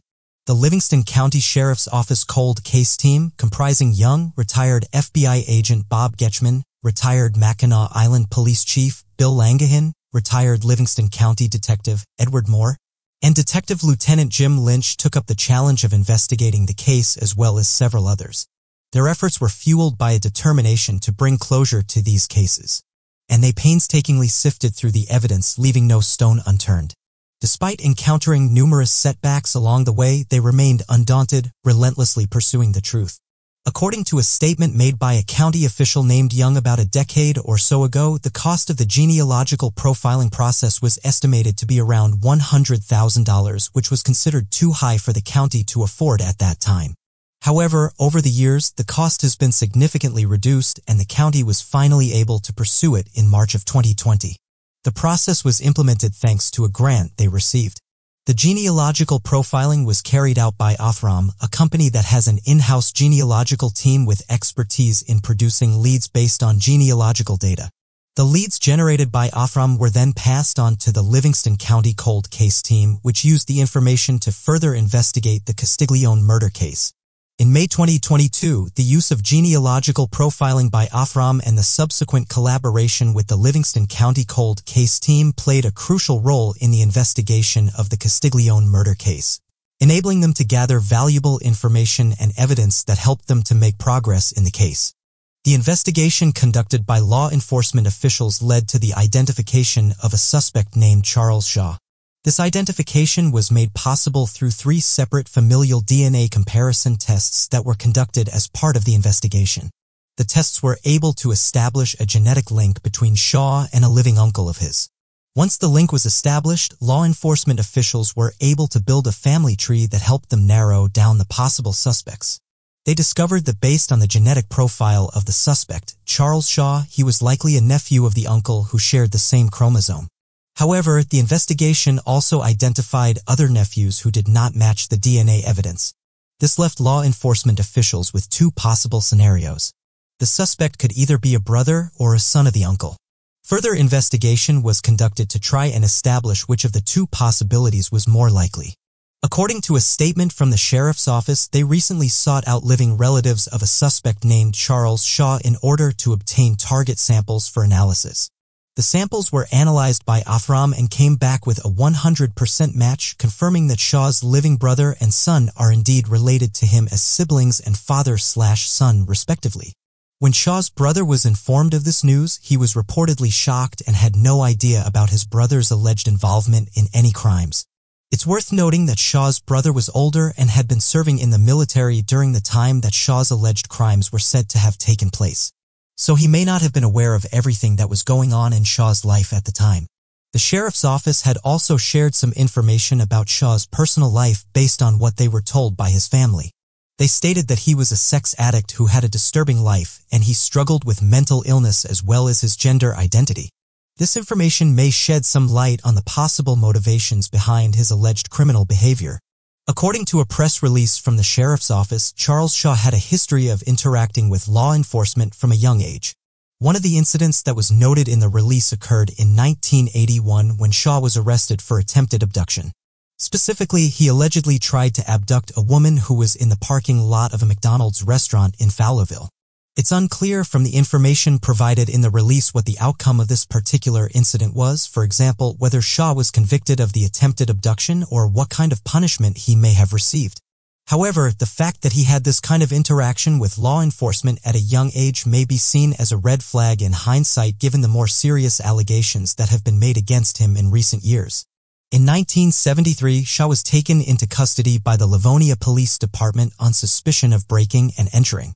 For years later, in 1977, he was arrested again by the LPD, this time for possessing drugs. In 1981, according to sources cited by Young, Shaw was found guilty of an incident that occurred in Fowlerville and was sentenced to serve 2 weeks in jail and placed on probation. Then in 1982, he found himself on the wrong side of the law once more when he was apprehended for stealing women's shoes from a Kmart store. These events demonstrate a pattern of criminal behavior over the course of several years, indicating that Shaw may have had ongoing issues with the law. During a news conference, Livingston County Sheriff Michael Murphy expressed his skepticism towards the sentence given to David Shaw for the assault of Castiglione, whose death was recently reclassified as a homicide. The sheriff believed that the sentence was too light for what he perceives as aggravated assault, but acknowledged that he did not have all the details of the case from back then. As part of the investigation, police interviewed Shaw's former wife who disclosed that he had confided in her about struggling with his gender identity in 1980 to 1981 and seeking counseling to undergo a sex change. However, investigators have not found any connection between Shaw and Castiglione or between Shaw and the Deerfield area where her body was found. Unfortunately, Shaw passed away in 1983 from accidental sexual asphyxiation, so he cannot be held accountable for Castiglione's death in the court system. Sheriff Murphy expressed his disappointment that justice cannot be served in this case due to Shaw's death. But the investigation will continue to gather more information and bring closure to the victim's family. The cooperation of the Shaw family played a crucial role in identifying the perpetrator of the homicide of Christina Castiglione, Charles Shaw. This statement was released by law enforcement officials who expressed their gratitude to the Shaw family for their cooperation during the investigation. The officials emphasized that the involvement of the Shaw family was instrumental in the successful outcome of the investigation.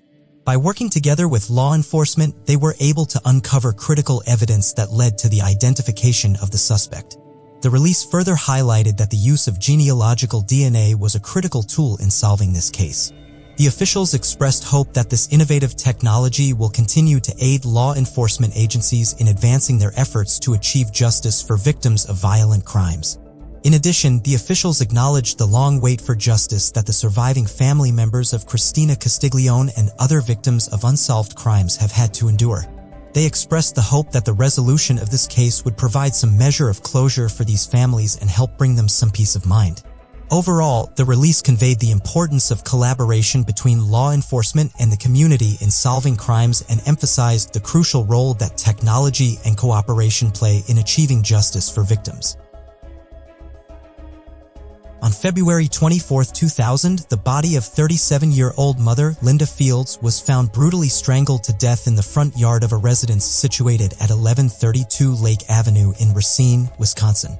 At the time, the lack of evidence and leads meant that investigators had very little to work with and the case would go cold for over 2 decades and was only solved as recently as 2023. In this video, we'll explore the twists and turns of this intriguing murder mystery and how the pieces finally came together, leading to closure for Linda's loved ones and the community. Who was responsible for Linda's tragic death? How did they find the perpetrator? Racine is a city in Wisconsin, USA, and is the county seat of Racine County. It is located at the mouth of the Root River on the shore of Lake Michigan. Racine is about 22 miles south of Milwaukee and around 60 miles north of Chicago. It is the primary city in the Racine metropolitan area, which is part of the Milwaukee Combined Statistical Area. According to the 2020 U.S. Census, the population of Racine is 77,816, making it the fifth largest city in Wisconsin. In January 2017, it was named the most affordable place to live in the world by the Demographia International Housing Affordability Survey. It is here in Racine that our story begins in 2000. On February 24th, in the year 2000, the lifeless body of a 37-year-old woman was discovered in the front yard of a residence situated at 1132 Lake Avenue in Racine, Wisconsin. The body was found beneath a pine tree with low-hanging branches by an individual out walking their dog in the early hours of the morning who immediately reported it to the police. When police arrived at the crime scene, they identified the victim as Linda Fields. The Milwaukee Physical Examiner's Office conducted an autopsy which revealed that Miss Fields had been strangled to death. They also collected unknown DNA samples from the body. The victim's body was found in a helpless state, deprived of any chance of survival. Such a gruesome act of violence left a permanent mark on the memories of those involved and the surrounding community. In May 2001, Sharon Polakowski, the medical examiner on the case, authored a lab report on multiple DNA samples that were collected, which indicated that all samples came from a single unknown male contributor and were identical. Despite entering the DNA profile into the casework index of the Wisconsin DNA Databank, Wisconsin Convicted Felons Database, and National DNA Database, no match was found at the time. The lead investigator at the time, investigator Steve Mitch, interviewed numerous witnesses but was unable to make an arrest. In March 2005, as part of an ongoing negation, a decision was made to re-examine samples that had been previously collected but not yet analyzed. The hope was that these samples might yield new leads or information that could help move the investigation forward. After conducting further tests on these samples, it was discovered that one of them contained male DNA. This was an important discovery as it provided a potential clue about the perpetrator of the crime in question. Upon further analysis, it was determined that the male DNA profile found on the sample was identical to the DNA profiles that had been previously identified. This finding added weight to the existing evidence and suggested that the male individual in question had been involved in the crime. This discovery was a significant breakthrough in the investigation and provided investigators with a new avenue to pursue in their quest for justice. Although the case was reassigned in 2005 and then again in 2020, no significant progress was made until the DNA of 5 suspects was compared with the unknown male DNA, and all 5 were eventually eliminated as suspects. Despite extensive efforts to solve the case, the identity of the unknown male DNA contributor remained a mystery. Eventually, as time went on with no new leads to follow, the case went cold. During August of 2020, Chief Art Howell made the decision to reopen the investigation into the death of Linda Fields, which had remained unsolved for several years. The chief hoped that by re-examining the case with fresh eyes, new evidence or leads might be covered that could help to finally solve this long-standing mystery. Consequently, he instructed the investigations unit to prioritize the case and give it the attention it deserved. To carry out this renewed investigation, the task of reviewing the case was assigned to investigator Chris Blackmore in September 2020. Blackmore was selected for his extensive experience in the field of criminal investigations and his ability to analyze evidence and identify potential suspects. In order to further strengthen the team, he was also assisted by Special Agent Neil McGrath, who brought his own unique skills and expertise from the Wisconsin Department Justice Division of Criminal Investigations. Together, Investigator Blackmore and Special Agent McGrath worked tirelessly to comb through the existing evidence and follow up on any potential leads. They utilized the latest forensic technologies and conducted interviews with witnesses and persons of interest to gain a comprehensive understanding of the case. In April of 2021, Investigator Blackmore sought the assistance of several law enforcement professionals, including DCI Special Agent McGrath, FBI Agent Sarah Dimron, and DNA analyst Natalie Fisher of the State of Wisconsin Crime Lab. After analyzing the DNA evidence collected from the crime scene, Fisher determined that there was enough DNA extract to proceed with an investigative genetic genealogy (IgG) analysis. The Wisconsin Crime Lab also had the capability to move forward with the familial search analysis, which involves comparing the DNA sample to DNA profiles of family members in a database. In May of 2021, the DNA evidence was sent to AuthorRam, a company specializing in forensic DNA analysis.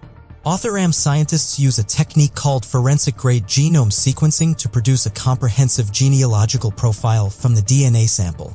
The profile was then sent back to the FBI, where the genealogy team used it to conduct further genetic genealogy research. The process of genetic genealogy involves comparing the DNA profile to other profiles in public and private databases to identify potential relatives of the individual whose DNA was collected. This process can help law enforcement agencies identify suspects in criminal investigations by tracing their familial relationships. With the genealogical profile provided by AuthorRam, the FBI's genealogy team was able to advance the investigation and identify potential suspects in the case. In the course of an investigation led by Special Agent McGrath, it was discovered that a male person of interest had a brother and a father who was still alive.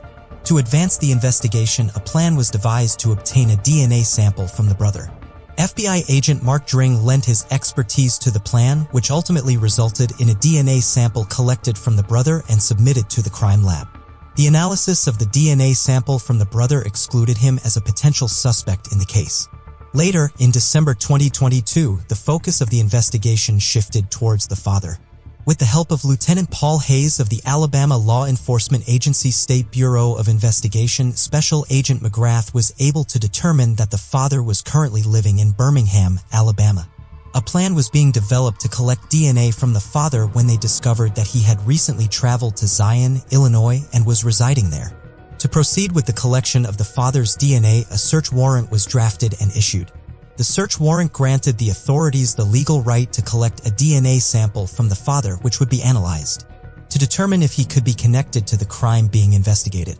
With the cooperation of law enforcement officers and relevant agencies, the search warrant was executed and the DNA sample was collected from the father for further analysis.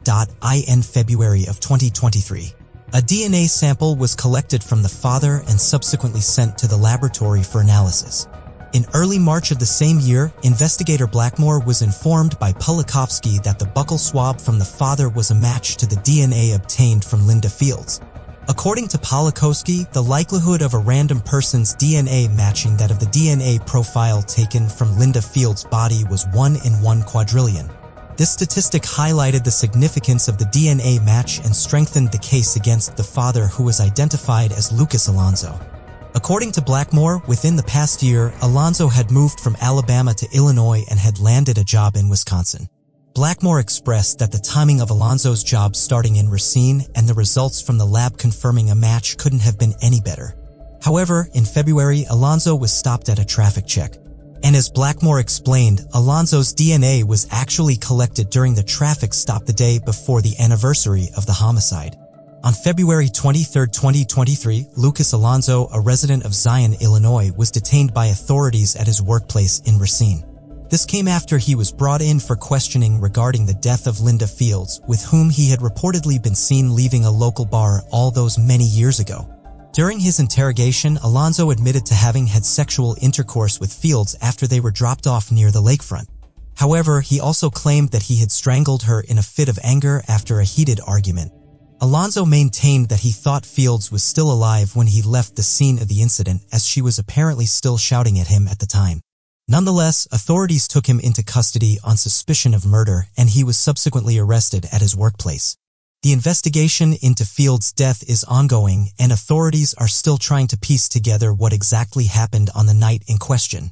However, with Alonso's admission of guilt, it appears that they may be closer to finding the answers they seek. On March 8, 2023, Alonso appeared in court for the first time, and it was noted that a cash bond had been set for him at a whopping sum of $1 million. This amount of money would need to be paid up front in order for Alonso to be released while he awaits further legal proceedings. The establishment of such a high bond amount suggests that the nature of Alonso's alleged offense is quite serious, and the court wants to ensure that he remains in custody until the matter is fully resolved. According to Carl Fields, son of Linda Fields, the recent news about the arrest of the suspect in his mother's decades-old murder case has brought a sense of closure to their family. He expressed his gratitude and acknowledged that they are now closer to achieving justice. Carl mentioned that he had always held on to the hope that the truth about his mother's murder would be uncovered someday, and it seems that day has finally arrived. He added that they had to live with the burden of the unsolved case for a long time, but now they can finally find solace. In conclusion, Carl is thankful that this day has come, and he expressed his gratitude for it. The breakthrough in the case was the result of the tireless effort of multiple law enforcement agencies over the years. The Racine Police Department, led by Chief Maurice Robinson, expressed their hope that this successful resolution would restore hope to other families still waiting for justice for their loved ones. They extended their heartfelt thanks to the Department of Criminal Investigations, particularly Agent McGrath and Agent Juanez, the FBI, and the State Crime Lab for their valuable support in cracking this case. Special recognition was also given to Lieutenant Paul Hayes for his assistance in Alabama, to Chief Art Howell and other members of the Racine Police Department for their unwavering dedication to finding justice for Linda Fields. The arrest of the suspect in Linda Fields' murder is a reminder that justice is always possible no matter how much time has passed. The tireless efforts of law enforcement agencies in pursuing justice for victims and their families are commendable, and their commitment to this cause should inspire us all. The closure that this development has brought to Linda Fields' family is a testament to the importance of perseverance, hope, and the unwavering pursuit of truth and justice. After 23 years of uncertainty and pain, justice has finally been served. For the family and loved ones of the victim, this moment is bittersweet. But what did you think of the case? What do you think Lucas Alonso's sentence should be? In Kosciuszko County, Indiana, Webster Lake covers 640 acres and has a maximum depth of 65 feet. Little over 1,000 people live in North Webster, a community that borders the lake on the west. The lake is a well-liked location for sailing, boating, swimming, jet skiing, and simply unwinding on the beach during the summer. But it was here in this serene lakeside community that a horrific crime took place in 1975. In the small lake community of North Webster, a horrific crime took place on August 6, 1975, that has remained unmatched in severity to this day. The murder of a local teenager named Laurel Jean Mitchell left the community in shock. Despite the passage of time, the memory of this tragedy continued to linger in the minds of the people in North Webster.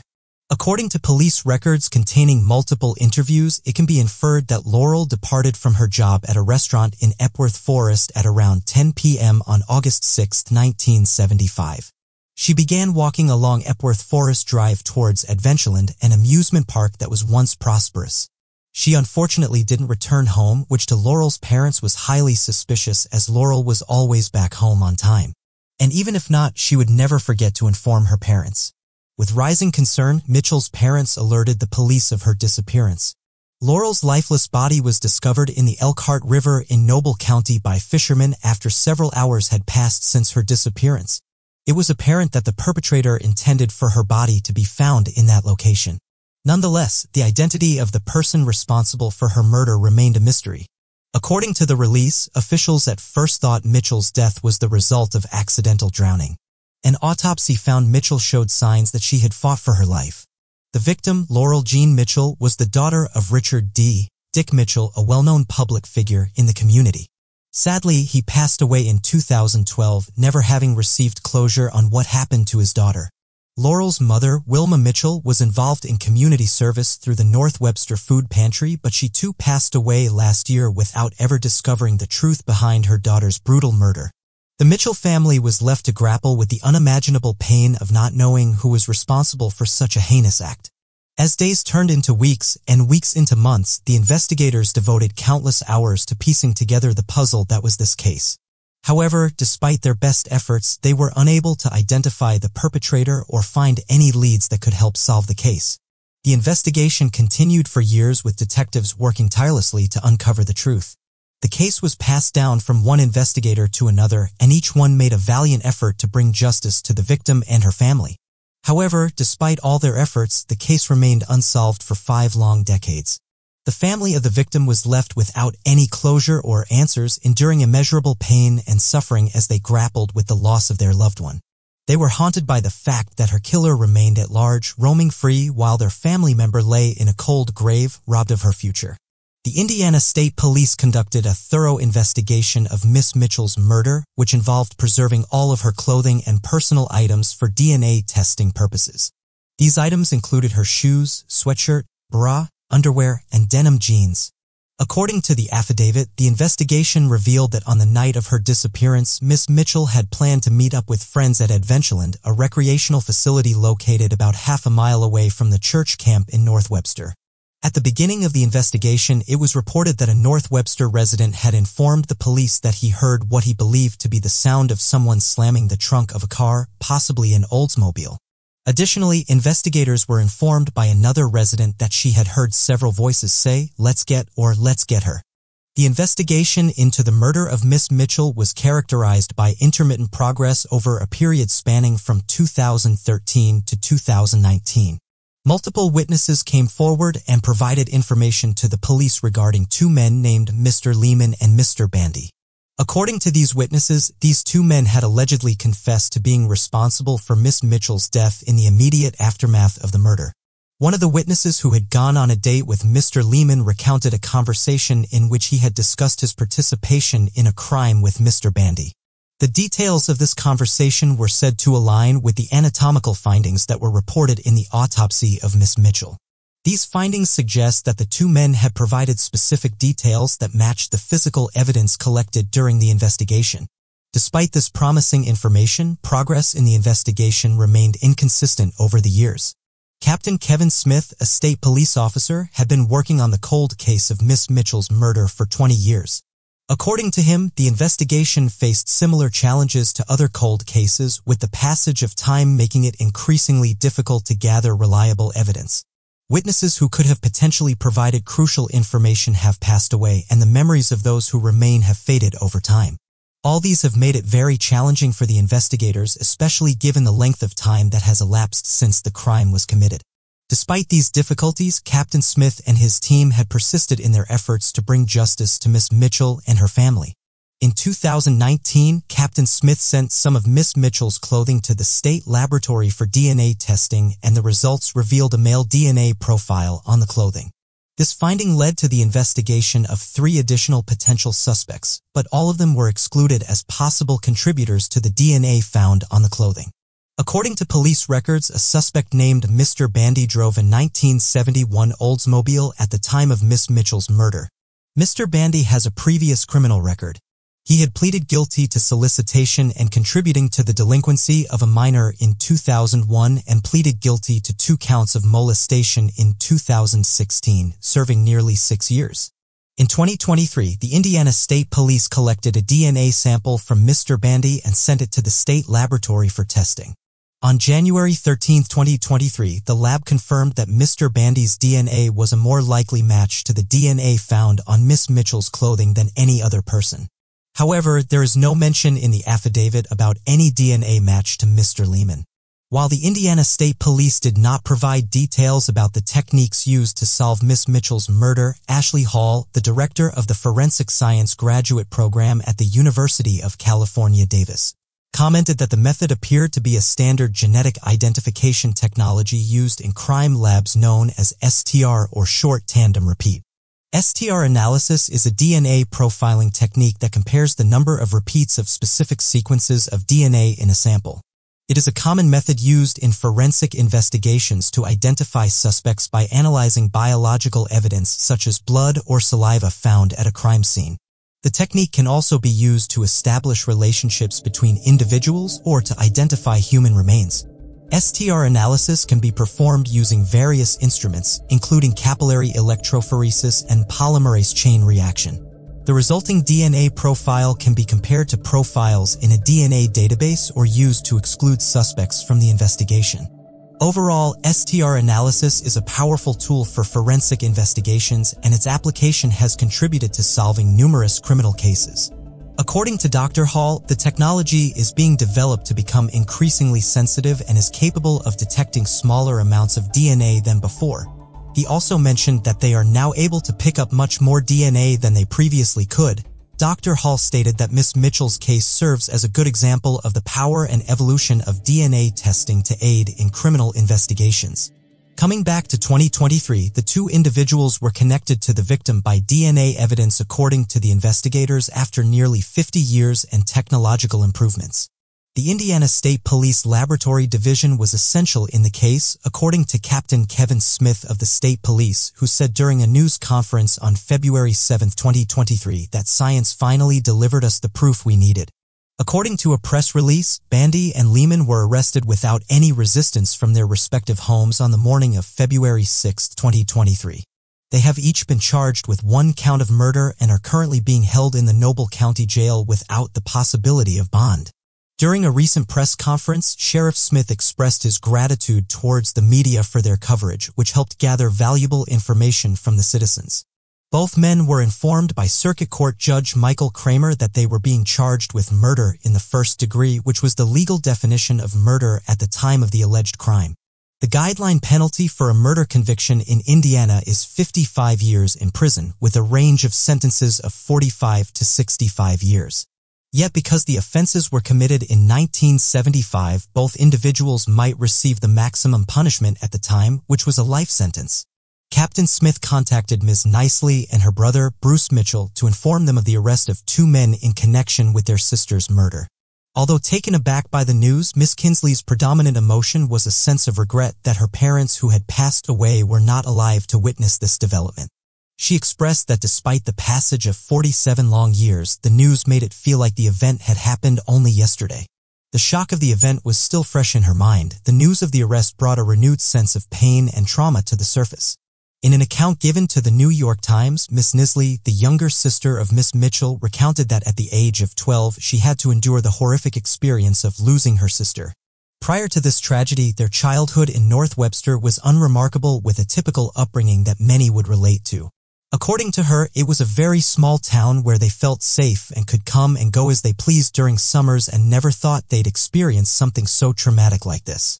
Miss Nisley, who is now 60 years old, expressed her profound disappointment upon learning that someone as kind-hearted as Miss Mitchell was the victim of such a heinous crime. She believes that Miss Mitchell had the potential to make a significant positive impact on the world had she been allowed to live. Nevertheless, she is grateful that the perpetrator was finally apprehended and is grateful to those who came forward with information. Nicely expressed that they would always wonder how she would have turned out and how she missed prom, graduation, getting married, and having kids. Nicely also mentioned that they didn't have anyone to share all of those experiences with and help them grow up.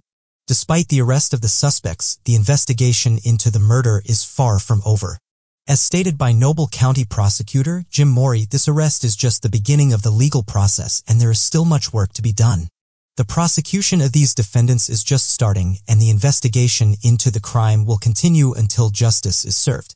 It is crucial to note that the arrest of Bandy and Lehman is a significant step towards finding the truth behind this heinous crime, but the judicial system will continue to work tirelessly to bring closure to the victim's family and friends. August 17, 1983 was an ordinary evening in Toronto, Ontario, and a family was setting up the dinner table awaiting Susan Tice, a 45-year-old mother of 4. It was unlike Susan not to show up without sending any word.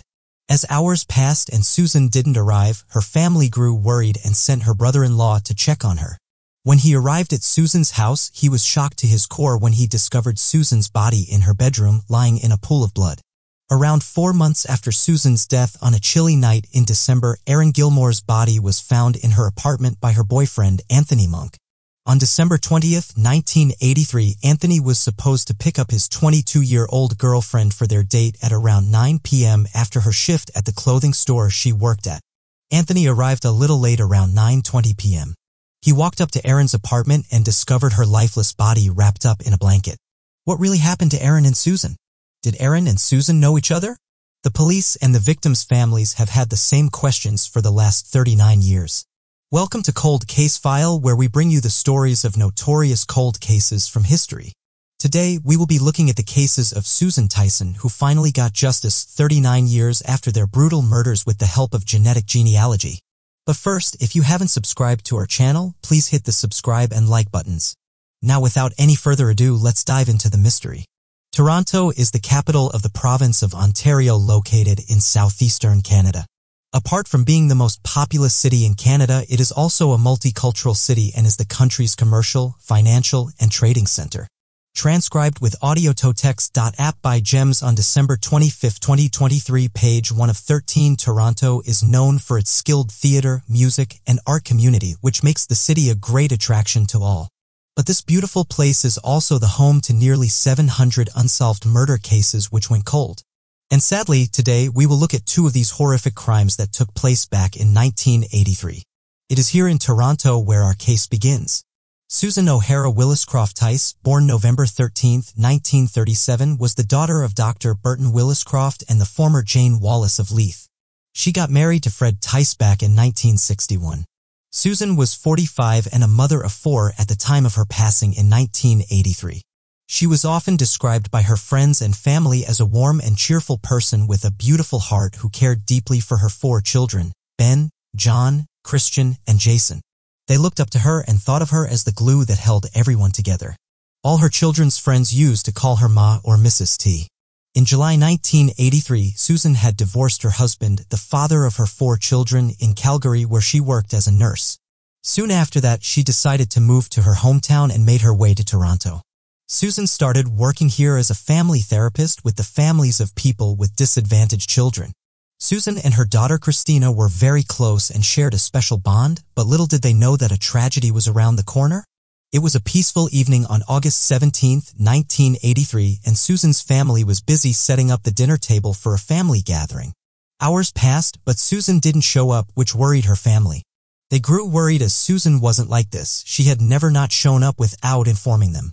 They decided to wait for her, but when hours passed and there were still no signs of Susan, her family was convinced that something wasn't right. Susan's brother-in-law hopped in his car and drove to Susan's house on 341 Grace Street to make sure that everything was okay with her. As he reached there, the whole setting looked a bit unusual. There was unopened mail piled up and all the lights were off, which made it seem like nobody was home. He assumed Susan must not have been home but still knocked on the door. When nobody answered, he tried to look inside through windows, but it was too dark. He figured that something wasn't right and decided to enter through the back door. He found the door wide open. When he entered Susan's residence, she was nowhere to be found. Her brother-in-law kept looking for her and suddenly the phone rang. He answered and it was Christian, Susan's daughter, who was calling from her summer camp. Christian asked her uncle where her mother was, to which he didn't respond as he had finally found Susan in the upstairs bedroom. There she was, lying unresponsive in a pool of her own blood. Susan's brother-in-law immediately called up the authorities. The police arrived at Susan's residence and immediately got to work. After doing a thorough search in and around the residence, the police found no signs of forced entry. Susan had been sexually assaulted and stabbed multiple times in the chest. The murder weapon was nowhere to be found. The only witness was Susan's neighbor, who had a little bit of information for them. She said that she heard the screams of a woman 4 times around 1:30 a.m. and also heard someone walk by Susan's house. She didn't, however, think it was anything to call the police about. The only evidence that the police found was DNA obtained from the semen left at the crime scene. This was not enough for the police department to lead them to Susan's killer.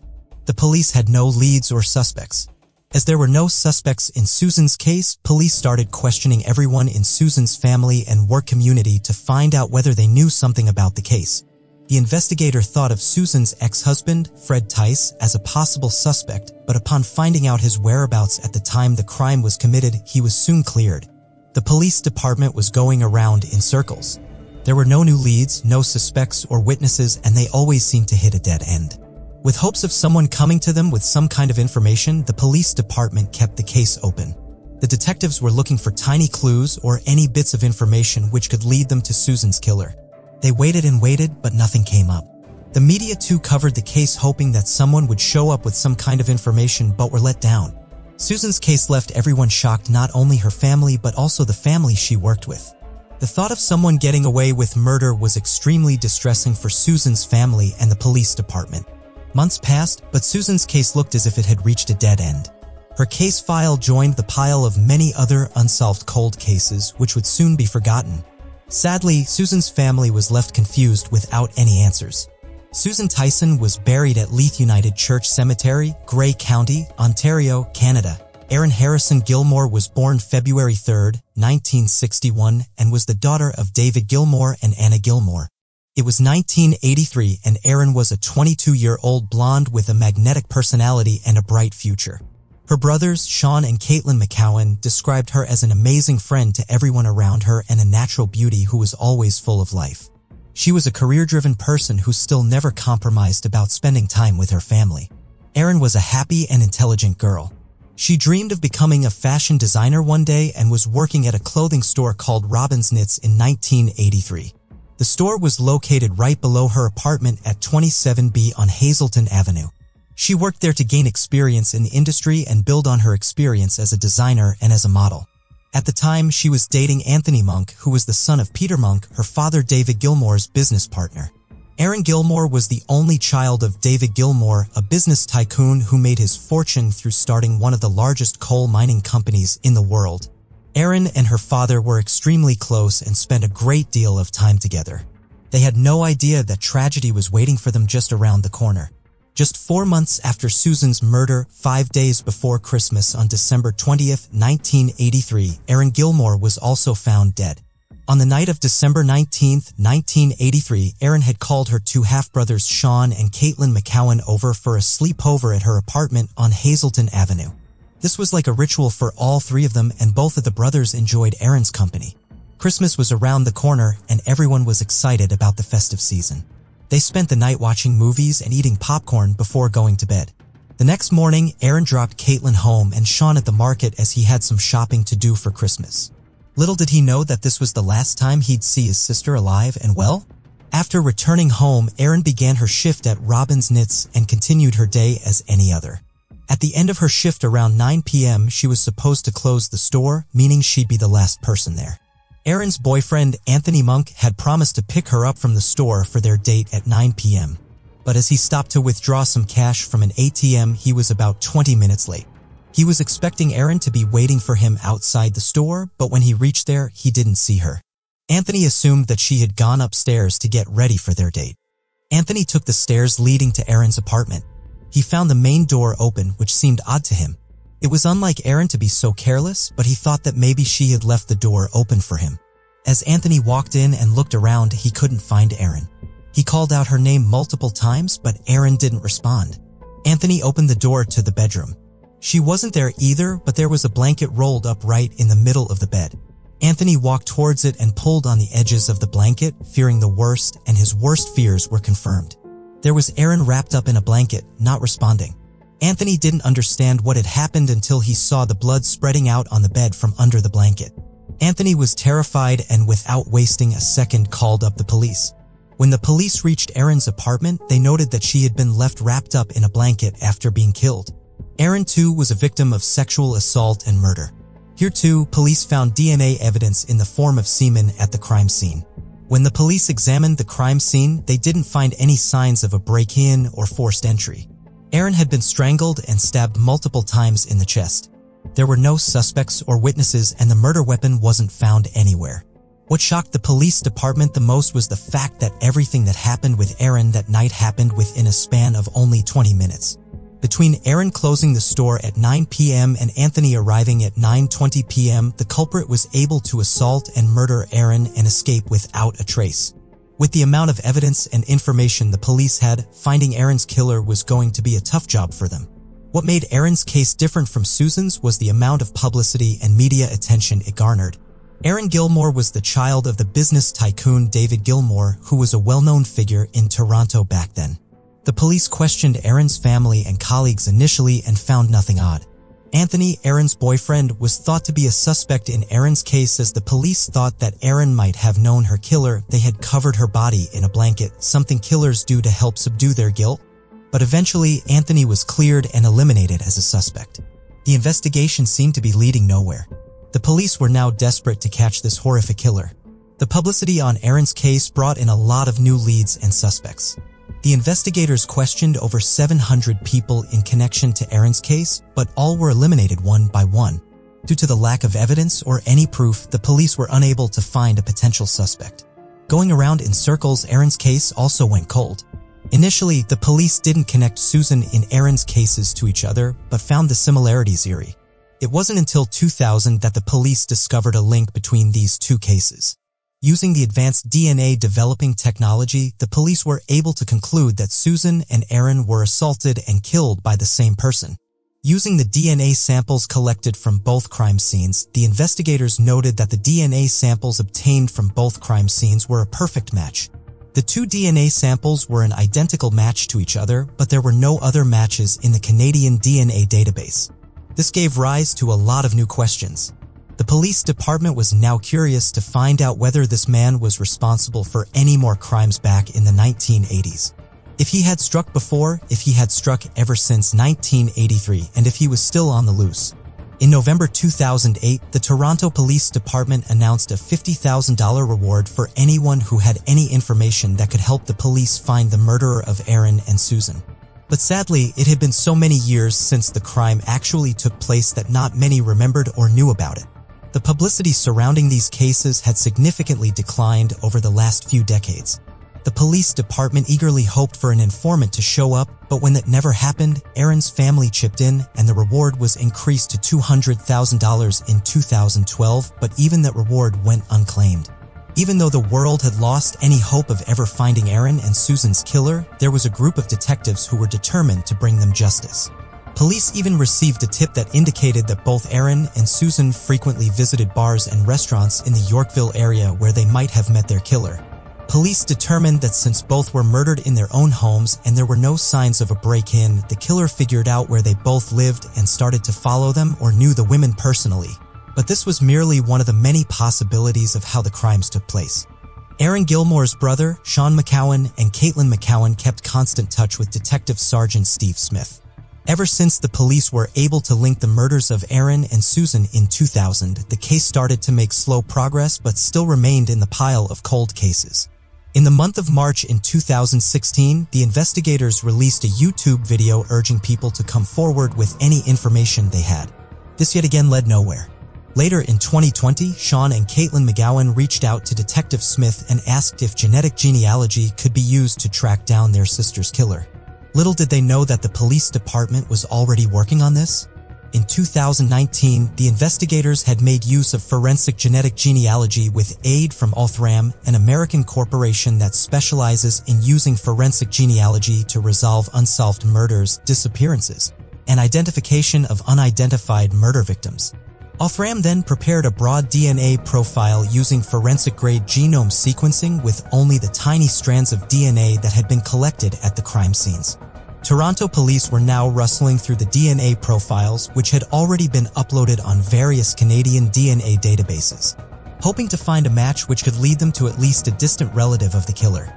And in 2022, using the broad DNA profile developed by Othram, the detectives were able to trace the DNA back to two sets of grandparents. Hence, they figured out that whoever killed Aaron and Susan was related to one of these four people. Without wasting any time, the detectives got to work and started scanning the family tree thoroughly until they got to one family branch seemed highly likely to be that of the killer. This family branch led the investigators to a generation of 5 brothers. The Toronto Police Department was finally able to make a list of possible suspects and had narrowed it down to these 5 brothers. They were quite sure that one of these 5 brothers had killed Aaron and Susan, but without getting a DNA sample from all of the brothers, it would not be possible to determine which one the killer might be. It wasn't going to be easy for the police department to collect the DNA of these 5 brothers, as they couldn't directly collect it without a court order. And with the little amount of evidence they had, the court wouldn't issue them a warrant. The Toronto Police Department resorted to collecting the DNA samples of the 5 brothers inconspicuously through beer cans and glass and other sources. They were able to successfully collect DNA samples of 4 brothers but couldn't get their hands on the 5th sample. The 5th brother was Joseph George Sutherland. The investigators ran a test on all the DNA samples they had collected and were able to eliminate all the 4 brothers as the killer one by one. The investigators were now sure that Joseph was the killer, but they still needed his DNA sample to prove it. The Toronto Police Department then came up with a plan. Using the samples they had collected of the 4 other brothers, the detectives asked for a warrant based on the fact that all the other brothers were eliminated as suspects and that the 5th brother was most likely the killer of Susan and Aaron. Looking at the research, the investigation, and the progress made by the detectives in the case, the judge agreed and issued a warrant to the detectives which allowed them to demand a DNA sample from Joseph Sutherland. They all rushed to Joseph's current residence in Muscogee in Ontario and collected his DNA sample. When the results came back, the detectives heaved a sigh of relief. They had finally got their man. Joseph's DNA sample came back as an exact match to the one found at Susan and Aaron's crime scenes. Susan and Aaron's killer finally had a name and a face after nearly 40 years of pain and suffering. Joseph George Sutherland was born in December 1961 in Fort Albany, Ontario. He had recently been residing in Muscogee, Ontario. Joseph attended Northern Lights Secondary School in Muscogee and Humber College in Etobicoke, Ontario.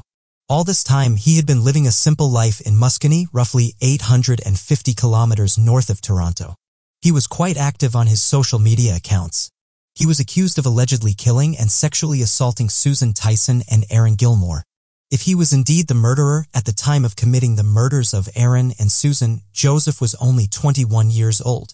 On November 24, 2022, the police arrived at Joseph Sutherland's Muscogee residence and arrested him. At age 61, on November 25, 2022, Joseph was charged with 2 counts of first-degree murder of Aaron Gilmore and Susan Tyson. He is currently being held in the Toronto South Detention Centre as he awaits his trial. It has also been noted that Joseph does not have any previous criminal records, which explains why his DNA data wasn't available in the Canadian DNA database. Sean and Caitlin McCowan were extremely relieved when they heard about Joseph's arrest. Sean received a call from Detective Smith informing him about the arrest, and he was beyond happy. He recalled that there were a lot of happy tears and a lot of swearing, but there was finally relief. Sean remembered that the day when his mother told him about his sister's murder, he punched a hole in the wall out of rage. He only wished that his mother, who passed away 2 years ago, was here right now to see this day. Susan's only daughter, Christian, is now a mother herself. When she heard the news of her mother's killer finally being found and arrested, she felt at peace. She only wished that Susan was here today to meet her grandchildren. Christian remembered how traumatized she was back in 1983 when she lost her mother. She would often go to her mother's house and walk up and down the stairs, trying to figure out what exactly had happened.